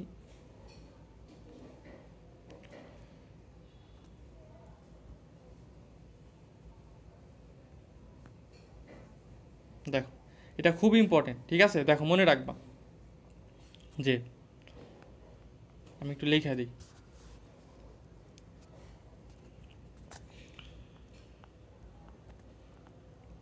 অ্যামিনের ক্ষার ধর্মের ক্রম,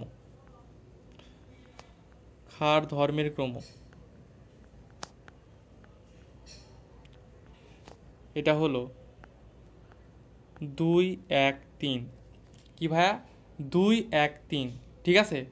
এটা গেল একটা। আর একটা হলো দেখো কার্বন আয়নের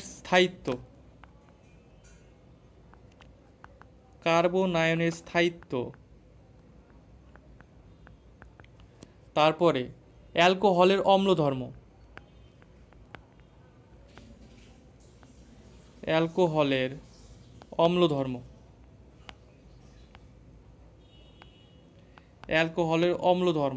তারপরে হলো SN2 এর সক্রিয়তা।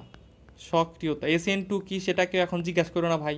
SN2 SN1 এগুলো নিয়ে আমরা বিস্তারিত আলোচনা করব, আমাদের আসতে পড়া আছে, ঠিক আছে। জাস্ট মনে রাখো যে কার্বন আয়নের স্থায়িত্ব, ঠিক আছে, অ্যালকোহলের অম্ল ধর্ম এবং SN2 এর সক্রিয়তা, ঠিক আছে,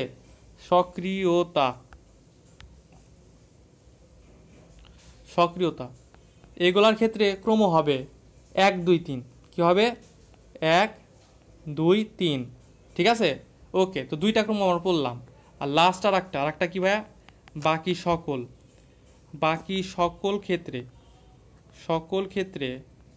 ক্রম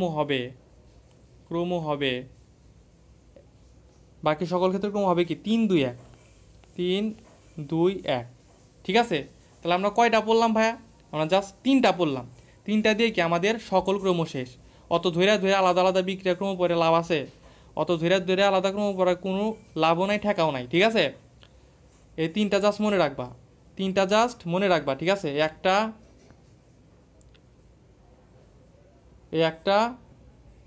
এবং কি একটা, ঠিক আছে। এই 3টা একটু মনে রাখবা, এই 3টাই এনাফ।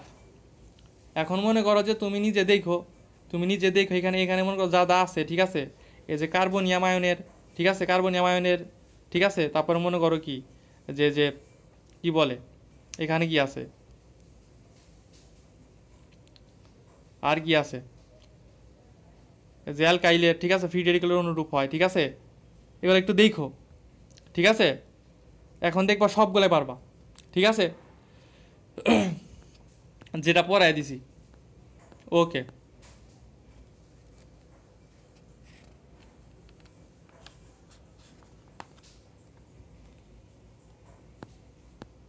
এখন দেখো, এখন দেখো এখানে কয়েকটা কথা বলছে যে ইলেকট্রোফাইল, ঠিক আছে, নিউক্লিওফাইল বা কেন্দ্রকর্ষী বিকরণ, ঠিক আছে, এবং আচ্ছা আর একটা আছে ইলেকট্রোফাইল, কই, ওরে বাবা, এই যে একটা পার করে আসছি, এই যে ইলেকট্রোফাইল। আচ্ছা দেখো, ইলেকট্রোফাইল বা ইলেকট্রন আকর্ষী বিকারক, ঠিক আছে, ইলেকট্রোফাইল বা ইলেকট্রন আকর্ষী বিকারক, ঠিক আছে। আচ্ছা ইলেকট্রোফাইল মানে কি? ইলেকট্রো মানে তো ইলেকট্রন আমরা জানি, ফাইল মানে হলো, ফাইল মানে বলতে আছে যে আকর্ষণ করা, ঠিক আছে। তাহলে ইলেকট্রোফাইল মানে কি? ইলেকট্রনের প্রতি আকর্ষণ, এটা এখানে বলছে, ঠিক আছে।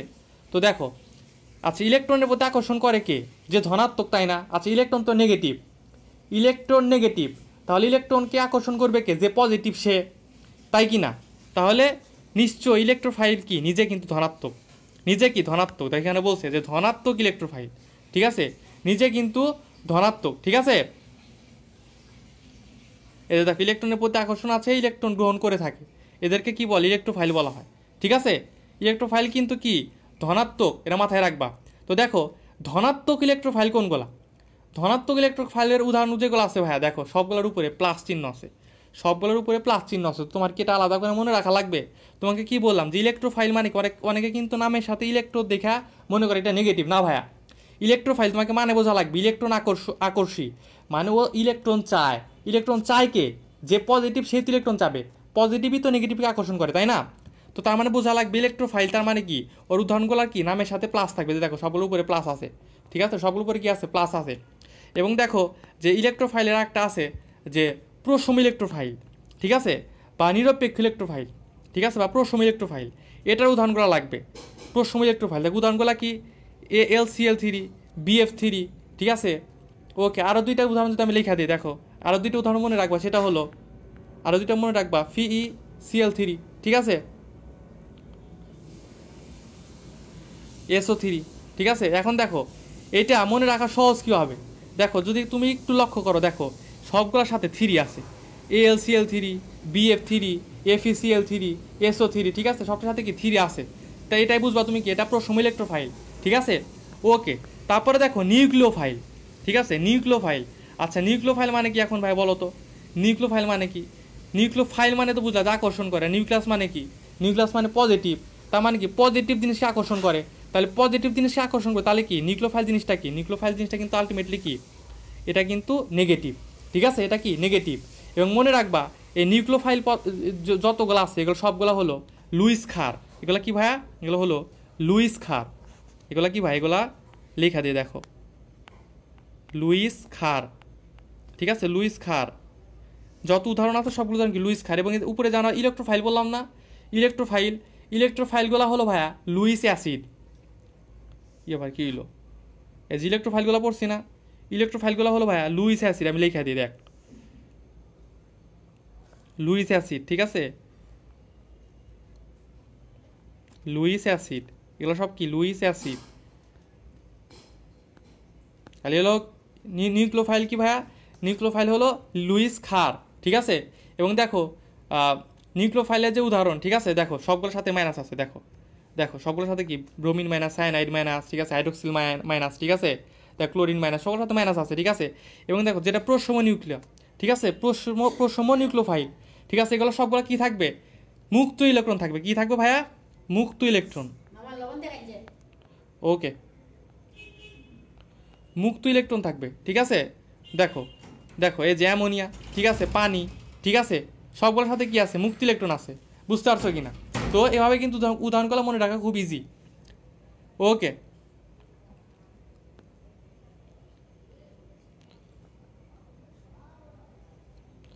এজ ইলেকট্রোফাইলের উদাহরণ দেখো, ঠিক আছে, এগুলো কিন্তু আমরা অলরেডি পড়ছি। অর্থাৎ এখানে কথা বলছে, দেখো কার্বন কার্বন দ্বিবন্ধনে ইলেকট্রোফিলিক সংযোজন ঘটে, এটা আমরা পড়ছি না? আমরা কিন্তু পড়ছি যে কার্বন কার্বন দ্বিবন্ধন থাকলে মানে পাই বন্ধন থাকলে কোনটা ঘটে, একক বন্ধন বা সিগমা বন্ধন থাকলে কোনটা ঘটে, ঠিক আছে, কার্বনের সাথে কার্বন থাকলে কি ঘটে, আবার দেখো কার্বনের সাথে আর একটা আছে অক্সিজেন, এক্ষেত্রে কি ঘটে? এক্ষেত্রে নিউক্লিওফিলিক ঘটে, ঠিক আছে, এগুলো কিন্তু আমরা অলরেডি পড়ছি, অলরেডি কিন্তু পড়ে আসছি, ঠিক আছে। কার্বনের সাথে অন্য কোনো মূল বা পরমাণু থাকলে সেটা কি নিউক্লিওফিলিক ঘটে, ঠিক আছে। কার্বনের সাথে কার্বন থাকলে কি ঘটে, ইলেকট্রোফিলিক ঘটে। এগুলো আমরা দেখে আসছি অলরেডি, ঠিক আছে। ওকে,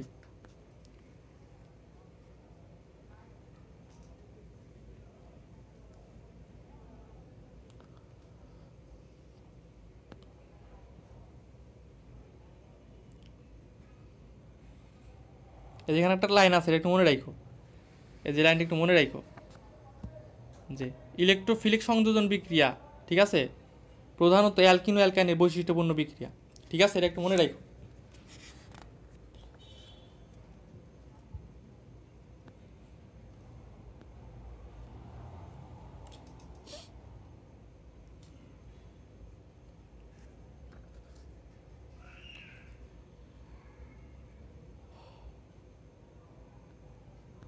ওকে,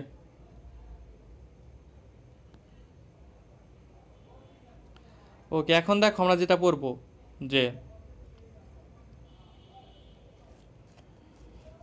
ওকে, ওকে,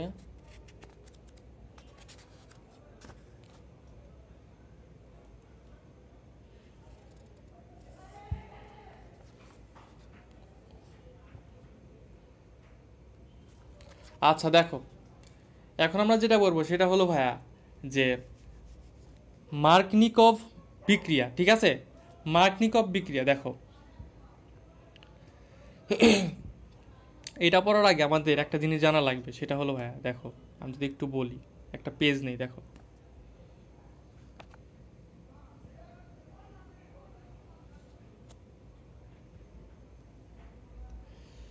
সেটা হলো যে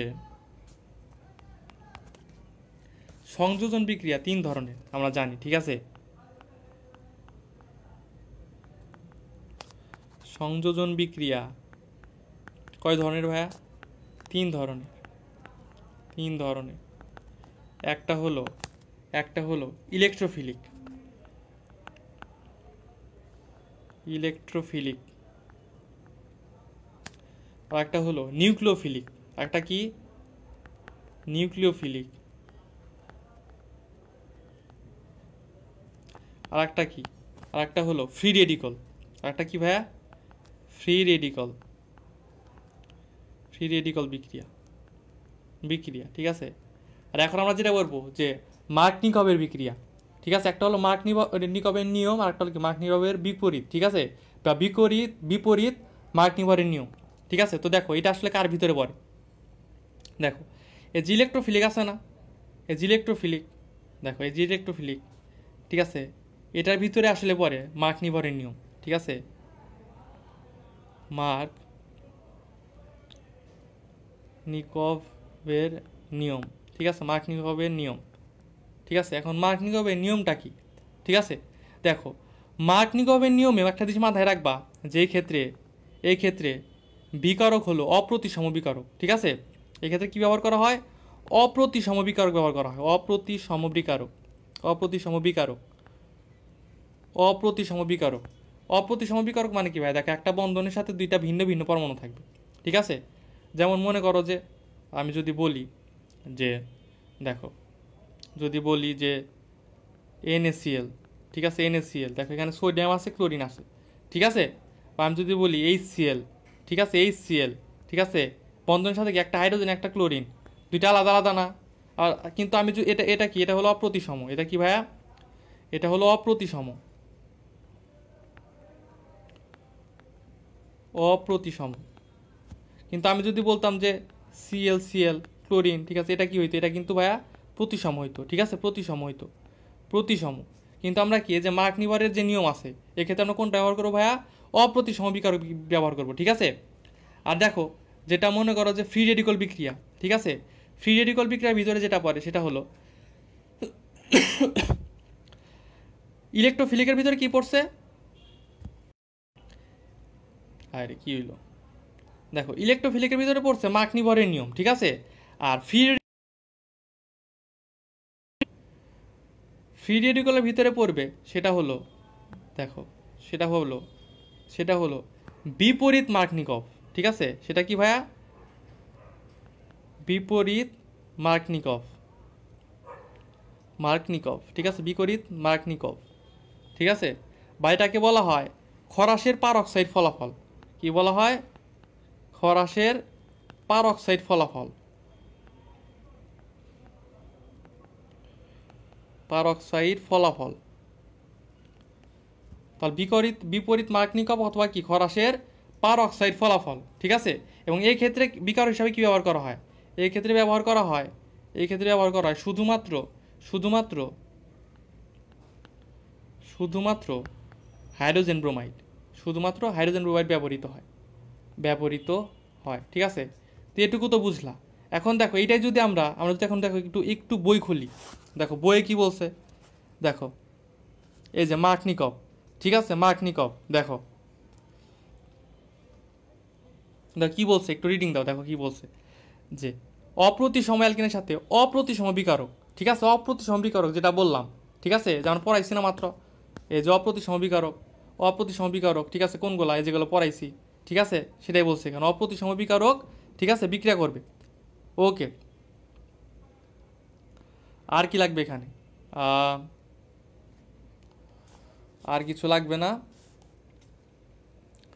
তারপরে দেখো নিচে আসো, নিচে দেখো কি বলছে, নিচে বলছে যে বিপরীত মার্কনিকভের নিয়ম, ঠিক আছে, নিচে কি বলছে যে বিপরীত মার্কনিকভের নিয়ম, ঠিক আছে। এই ক্ষেত্রে দেখো যে এই ক্ষেত্রে শুধু হাইড্রোজেন ব্রোমাইড ইউজ করা, এই যে দেখো এই ক্ষেত্রে শুধুমাত্র হাইড্রোজেন ব্রোমাইড ইউজ করা হয়, ঠিক আছে, এটা একটু মনে রাখবা। এবং দেখো এটাকে কি বলা হয়, যে খরাসের পারক্সাইড ফলাফল, যেটা বলে দিছি, এই যে বলে দিছি না যে বিপরীত মার্কনিকভ বা কি খরাসের পারক্সাইড ফলাফল শুধুমাত্র কি হাইড্রোজেন ব্রোমাইড ব্যবহার করা হয়, এইগুলাই লাগবে, হাইড্রোজেন ব্রোমাইড, খরাসের পারক্সাইড ফলাফল, ঠিক আছে, বা বিপরীত মার্কনিকভের নিয়ম, এটুকুই লাগবে, আর কিচ্ছু লাগবে না। ওকে,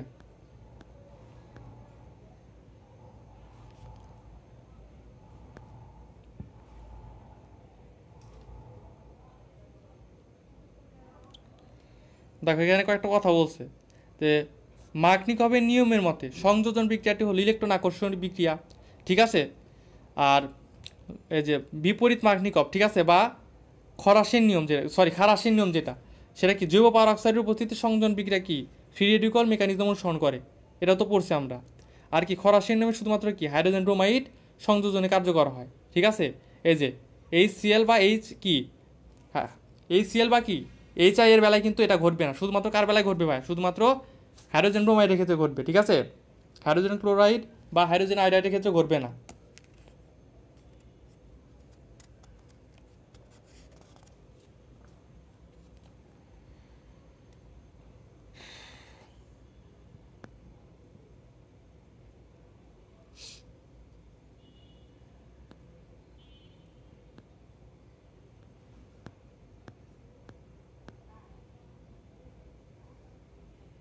যেটা একটু মনে রাখো, অ্যালকিনে, অ্যালকাইন ও বেনজিনে ওজোনালাইসিস বিক্রিয়া ঘটে, ঠিক আছে, ওজোনালাইসিস বিক্রিয়া ঘটে, ঠিক আছে।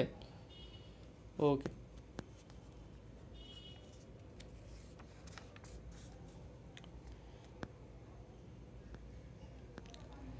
আচ্ছা দেখো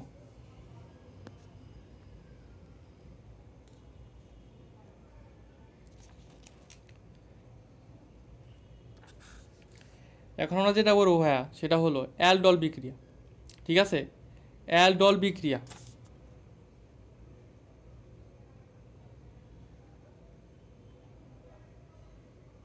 আচ্ছা দেখো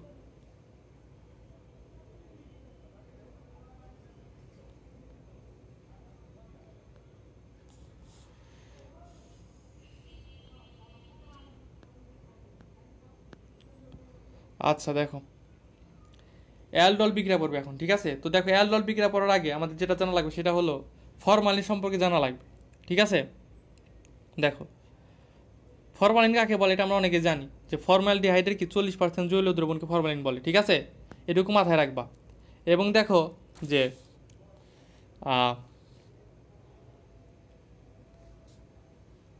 এই ফরমালিন, ঠিক আছে, ফরমালিনকে যখন ঘনীয় অবন বিক্রিয়ার মাধ্যমে, দেখো যেখানে বলছে, দেখো ফরমালিনকে কি করা হয়,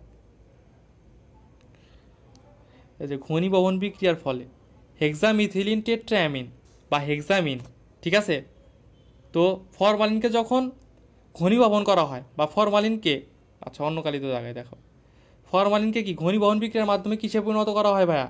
হেক্সামিথিলিন টেট্রাঅ্যামিন, ঠিক আছে, হেক্সামিথিলিন টেট্রাঅ্যামিন বা কি হেক্সামিন, ঠিক আছে। এই যে যৌগরা দেখো, এই যৌগরা দেখো, ঠিক আছে, যৌগরা দেখো, হেক্সামিন এখানে কি, এখানে দেখো মিথিলিন আছে কয়টা, 6টা, ঠিক আছে, আর অ্যামিন আছে কয়টা, অ্যামিন আছে 4টা, ঠিক আছে। এই জন্য বলা হয়েছে কি হেক্সামিথিলিন টেট্রাঅ্যামিন বা হেক্সামিন।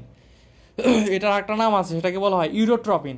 কি বলা হয় ভাইয়া? ইউরোট্রপিন, এই যে ইউরোট্রপিন, ঠিক আছে, এটাকে ইউরোট্রপিনও বলা হয়, এটাও একটু মনে রাখো, ঠিক আছে। এবং এই যে হেক্সামিনটা তৈরি করা হয়, এটা কোন কোন কাজে ব্যবহার করা হয় ভাইয়া? দেখো যেখানে বলছে, এখানে বলছে দেখো, এটা এটা দেখো হেক্সামিন রিউমেটিক ফিভার বা বাত জ্বর যেটাকে বলি, এটার ক্ষেত্রে এবং কি প্রস্রাবের থলি সংক্রান্ত প্রদাহের ক্ষেত্রে ওষুধ হিসেবে ব্যবহার করা হয়, ঠিক আছে। এটা কিন্তু ইম্পর্টেন্ট, আসতে পারে। হেক্সামিন কোন কোন ক্ষেত্রে ওষুধ হিসেবে ব্যবহার করা হয় ভাইয়া?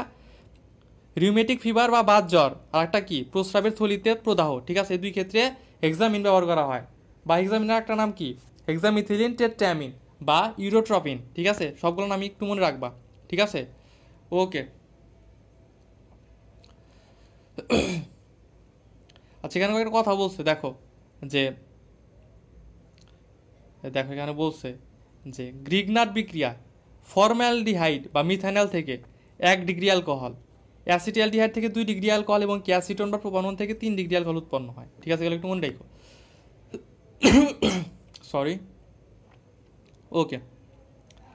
এখন দেখো আমরা যেটা দেখব যে অ্যালডল ঘনীভবন বিক্রিয়া, ঠিক আছে, অ্যালডল ঘনীভবন এবং ক্যানিজিরো বিক্রিয়া, অ্যালডল ঘনীভবন এবং ক্যানিজিরো বিক্রিয়া, এটা আমাদের আজকে লাস্ট টপিক, ঠিক আছে, আজকের ক্লাসের লাস্ট টপিক। দেখো একটু মনোযোগ দাও, একটু মনোযোগ দাও, দেখো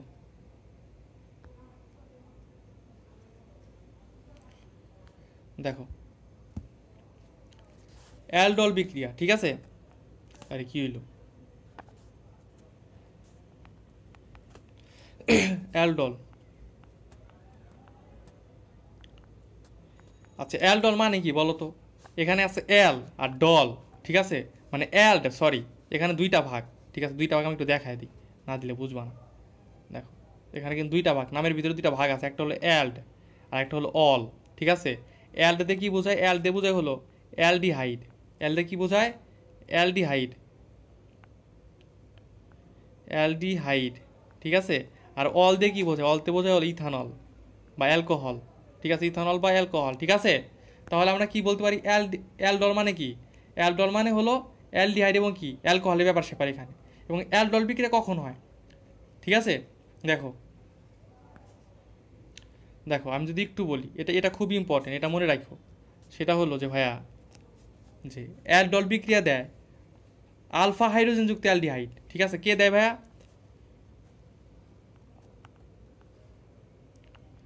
অ্যালডল বিক্রিয়া দেয়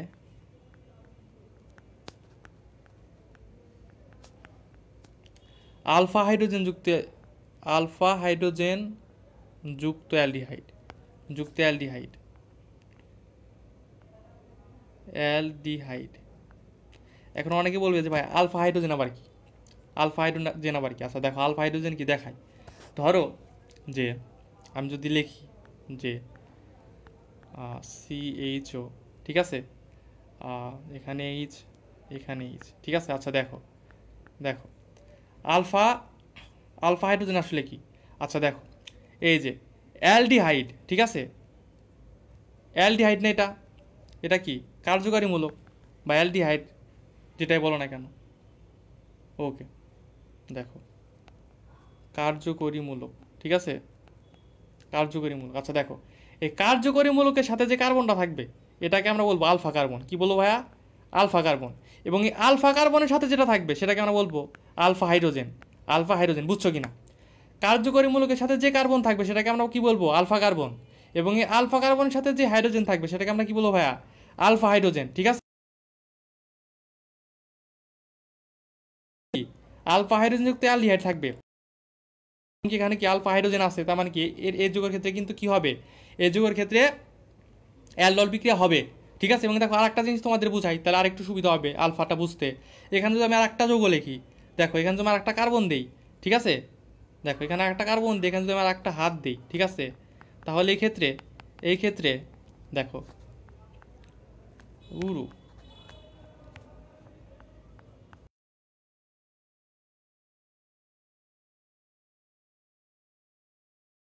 এই ক্ষেত্রে কি হবে ভাই, এই ক্ষেত্রে এ কার্বনটা হয়ে যাবে বিটা কার্বন,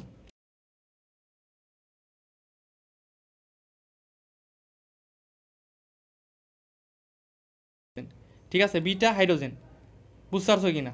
এভাবে আলফা বিটা গামা খালি বাড়তে থাকবে। তো আমাদের শর্ত কি বলছে, আমাদের শর্তে বলছে যে alpha carbon sorry alpha hydrogen যুক্ত অ্যালডিহাইড লাগবে, ঠিক আছে। ওকে, তো এই ক্ষেত্রে আমরা কি পাবো, এই ক্ষেত্রে আমরা অ্যালডল বিক্রিয়া পাবো, ঠিক আছে। দেখো এখন যদি একটু বইয়ে দেখি, দেখো বইয়ে কি বলছে, বইয়ে কি বলছে, ঠিক আছে। দেখো অ্যালডল বিক্রিয়া, তো এখানে কি বলছে যে উৎপন্ন যৌগে অ্যালডিহাইড মূলক এবং কি অ্যালকোহল মূলক, যেটা বললাম যে অ্যালডল মানে কি অ্যালডিহাইড এবং অ্যালকোহল, অ্যালডিহাইডের অ্যালড আর অ্যালকোহলের হল, অ্যালকোহল তার কি হলো অ্যালডল, ঠিক আছে। উভয় থাকায় কি এরূপ বিক্রিয়াকে কি বলা হয়, অ্যালডোল ঘনীভবন বিক্রিয়া, ঠিক আছে। ওকে, দেখো তো আলফাযুক্ত অ্যালডিহাইড আবার কি আলফাযুক্ত কিটোন থাকলে হইতে পারে, ঠিক আছে, আলফাযুক্ত কিটোন থাকলেও হইতে পারে। ওকে, এবং এখন দেখো ক্যানিজিরো বিক্রিয়া, এখন কি দেখবো ভাইয়া, ক্যানিজিরো বিক্রিয়া। ওকে, ক্যানিজিরো বিক্রিয়া ভাইয়া কোন কোন ক্ষেত্রে হয়, দেখো যেসব ক্ষেত্রে, যেসব ক্ষেত্রে ক্যালডি মনে করো একটা জিনিস মাথায় রাখবা যে ক্যানিজিরো বিক্রিয়ার ক্ষেত্রে আলফা কার্বন বা আলফা হাইড্রোজেন কিছুই লাগে না, ঠিক আছে, মানে আলফা হাইড্রোজেন লাগে না, আমাদের তো কথা হইতেছে আলফা হাইড্রোজেন দিয়া, ঠিক আছে। আমাদের কি ক্যানিজিরো বিক্রিয়া খেলে অ্যালডল ঘনীভবনের ক্ষেত্রে আলফা হাইড্রোজেন লাগে, কিন্তু ক্যানিজিরো বিক্রিয়ার ক্ষেত্রে কি ভাইয়া আলফা হাইড্রোজেন লাগে না, আলফা হাইড্রোজেন লাগে না, ঠিক আছে, আলফা হাইড্রোজেন লাগে না, ঠিক আছে। দেখো উদাহরণগুলো কি কি ভাইয়া, কোন কোন ক্ষেত্রে কি বলে যে ক্যানিজিরো বিক্রিয়াটা ঘটে, যে তুমি যদি নামগুলো একটু দেখো, যে এই যে দেখো নিচে একটু আসো, দেখো এই যে এখানে দেখো কি বলছে, দেখো একটু রিডিং দিও বুঝতে পারবা যে আলফা হাইড্রোজেন বিহীন অ্যালডিহাইড দুইটি অণুর মধ্যে অসামঞ্জস্যপূর্ণ বিক্রিয়াকে কি বলে, ক্যানিজিরো বিক্রিয়া বলে, ঠিক আছে। আমার কি এক্ষেত্রে আলফা হাইড্রোজেন লাগে না, ঠিক আছে। তাহলে আলফা হাইড্রোজেন কোন ক্ষেত্রে লাগে, শুধু অ্যালডোল বিক্রিয়ার ক্ষেত্রে লাগে। এবং দেখো এই যে দেখো বেনজালডিহাইড, ঠিক আছে, এই ক্ষেত্রে কি আলফা কার্বন আলফা হাইড্রোজেন আছে, আলফা হাইড্রোজেন নাই, ঠিক আছে। তারপর দেখো অ্যাসিটালডিহাইড, এই ক্ষেত্রে আলফা হাইড্রোজেন নাই, ঠিক আছে। দেখো এসব ক্ষেত্রে কি নাই, আলফা হাইড্রোজেন নাই, ঠিক আছে। তার মানে কি এক্ষেত্রে আমরা কি বলতে পারি, এক্ষেত্রে আমরা বলতে পারি এগুলো কি ক্যানিজিরো বিক্রিয়া, ঠিক আছে। আবার আরেকটা আছে, দেখো আরেকটা আছে কি ফর্মালডিহাইডও কিন্তু ক্যানিজিরো বিক্রিয়া দেয়, এই যে দেখো ফর্মালডিহাইড, এই যে ফর্মালডিহাইড, ফর্মালডিহাইডও কিন্তু ক্যানিজিরো বিক্রিয়া দেয়, ঠিক আছে, কারণ আলফা কি হাইড্রোজেন নাই। এখন বলতে পারো ভাই এখানে তো এখানে এখানে এটা এটা আছে, এখানে আলফা হাইড্রোজেন নাই কেন, কেউ বলতে পারবা, দেখো এখানে দেখো সি কি কি আছে এখানে একটু দেখাই, আর একটু ক্লিয়ার করে দিই তোমাদের, দেখো এই যে এটা যদি দেখি ফর্মালডিহাইড, ঠিক আছে, এখানে কি আছে এইচ সি এইচ ও, ঠিক আছে। এখন অনেকে বলতে পারবে ভাইয়া এখানে তো অ্যালডিহাইডের সাথেই, ঠিক আছে, হাইড্রোজেন আছে, তাহলে তো এটা আলফা হাইড্রোজেন হওয়ার কথা। কিন্তু আমাদের শর্ত কী ছিল, আমাদের শর্ত ছিল ভাইয়া যে আলফা হাইড্রোজেন হবে আলফা কার্বনের সাথে থাকলে, নট কার্যকরী মূলকের সাথে থাকলে। আলফা কার্বন হইতে হলে কার্যকরী মূলকের সাথে থাকতে হবে, কিন্তু আলফা হাইড্রোজেন হইতে হলে আলফা কার্বনের সাথে থাকতে হবে, বুঝতে পারছো কি না? কিন্তু এখানে তো কার্বনই নাই, এখানে যেহেতু কি কার্যকরী মূলক আছে তার সাথে হাইড্রোজেন, তার মানে কি এখানে কার্বন নাই, তার মানে কি এখানে আলফা কার্বন নাই। আর আলফা কার্বন না থাকলে কি আলফা হাইড্রোজেনও থাকবে না, তার মানে কি ফর্মালডিহাইডে আলফা হাইড্রোজেন নাই, তার মানে এখানে কি অ্যালডল বিক্রিয়া হবে না, যে বলছে অ্যালডল বিক্রিয়া হবে না, তার মানে কি এখানে কি দিবে, এটা ক্যানিজিরো বিক্রিয়া দিবে, বুঝতে পারছো কি না? অনুরূপভাবে নিচে যেটা বলছে যে বেনজালডিহাইড, ঠিক আছে, এখানেও কি নাই, এখানেও আলফা হাইড্রোজেন নাই। অ্যাসিটালডিহাইড এখানেও কি নাই, এখানেও আলফা হাইড্রোজেন নাই, তার মানে এখানে কি দিবে, বা ট্রাইমিথাইল অ্যাসিটালডিহাইড, এটা সরি, এসব ক্ষেত্রে আলফা হাইড্রোজেনে, তার মানে কি এগুলো সব ক্যানিজিরো বিক্রিয়া দিবে, ঠিক আছে। ওকে, এখন দেখো যা যা পড়ছি ওইগুলো এখানে বলছে, দেখো যে অ্যালডল ঘনীভবন বিক্রিয়ার শর্তগুলো কি, দেখো কিছু দেখায়, দেখো অ্যালডল ঘনীভবনের শর্তগুলো কি, দেখো যে আলফা হাইড্রোজেন যুক্ত অ্যালডিহাইড বা কিটোন অ্যালডল বিক্রিয়া দেয়, ঠিক আছে, যেটা বললাম যে আলফা হাইড্রোজেন থাকা লাগবে, ঠিক আছে, আলফা হাইড্রোজেন যুক্ত অ্যালডিহাইড অথবা কি কিটোন, ঠিক আছে। এবং দেখো এই বিক্রিয়াগুলো কার উপস্থিতিতে ঘটে, সোডিয়াম হাইড্রোক্সাইড, ঠিক আছে, সোডিয়াম হাইড্রোক্সাইড, দেখো। এবং এই অ্যালডল এবং ক্যানিজিরো দুই ক্ষেত্রে কি সোডিয়াম হাইড্রোক্সাইড উপস্থিতিতে বিক্রিয়াগুলো ঘটে, ঠিক আছে। এবং দেখো যে অ্যালডল বিক্রিয়া কি নিউক্লিওফিলিক সংযোজন, কি ভাইয়া নিউক্লিওফিলিক সংযোজন, ঠিক আছে। ওকে, আর এক্ষেত্রে কি ক্যানিজিরোর ক্ষেত্রে কি, দেখো আলফা হাইড্রোজেন লাগে না, আলফা হাইড্রোজেন অ্যালডিহাইডে ক্যানিজিরো বিক্রিয়া ঘটে না, ঠিক আছে, তার মানে কি আলফা হাইড্রোজেন লাগে না। ওকে, তারপর দেখো কি বলছে যে অসামঞ্জস্য বিক্রিয়া ঘটে, ঠিক আছে, অ্যালডল ঘনীভবনে ঘটে কি নিউক্লিওফিলিক সংযোজন বিক্রিয়া, আর ক্যানজিরোতে কি ঘটে অসামঞ্জস্য বিক্রিয়া, এগুলো একটু মনে রাখো, ঠিক আছে? ওকে, তো বুঝছো কি না, বুঝছো কি না বলো তো, যে পর্যন্ত পড়াইলাম ক্লিয়ার কি না? কোনো জায়গায় কেউ বুঝো নাই এমন কি কিছু আছে? থাকলে বলো ভাই, সমস্যা নাই, আর বুঝাই দিব। বলো ক্লিয়ার কি না?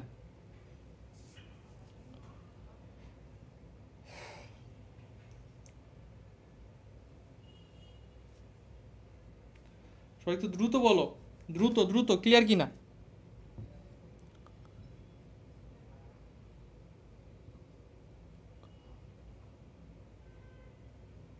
ওকে, রত্না রয় বলতেছে ক্লিয়ার। আর সবাই সবাই বলো ক্লিয়ার কি না? সাদা বলছে ক্লিয়ার। ওকে, আর সবাই?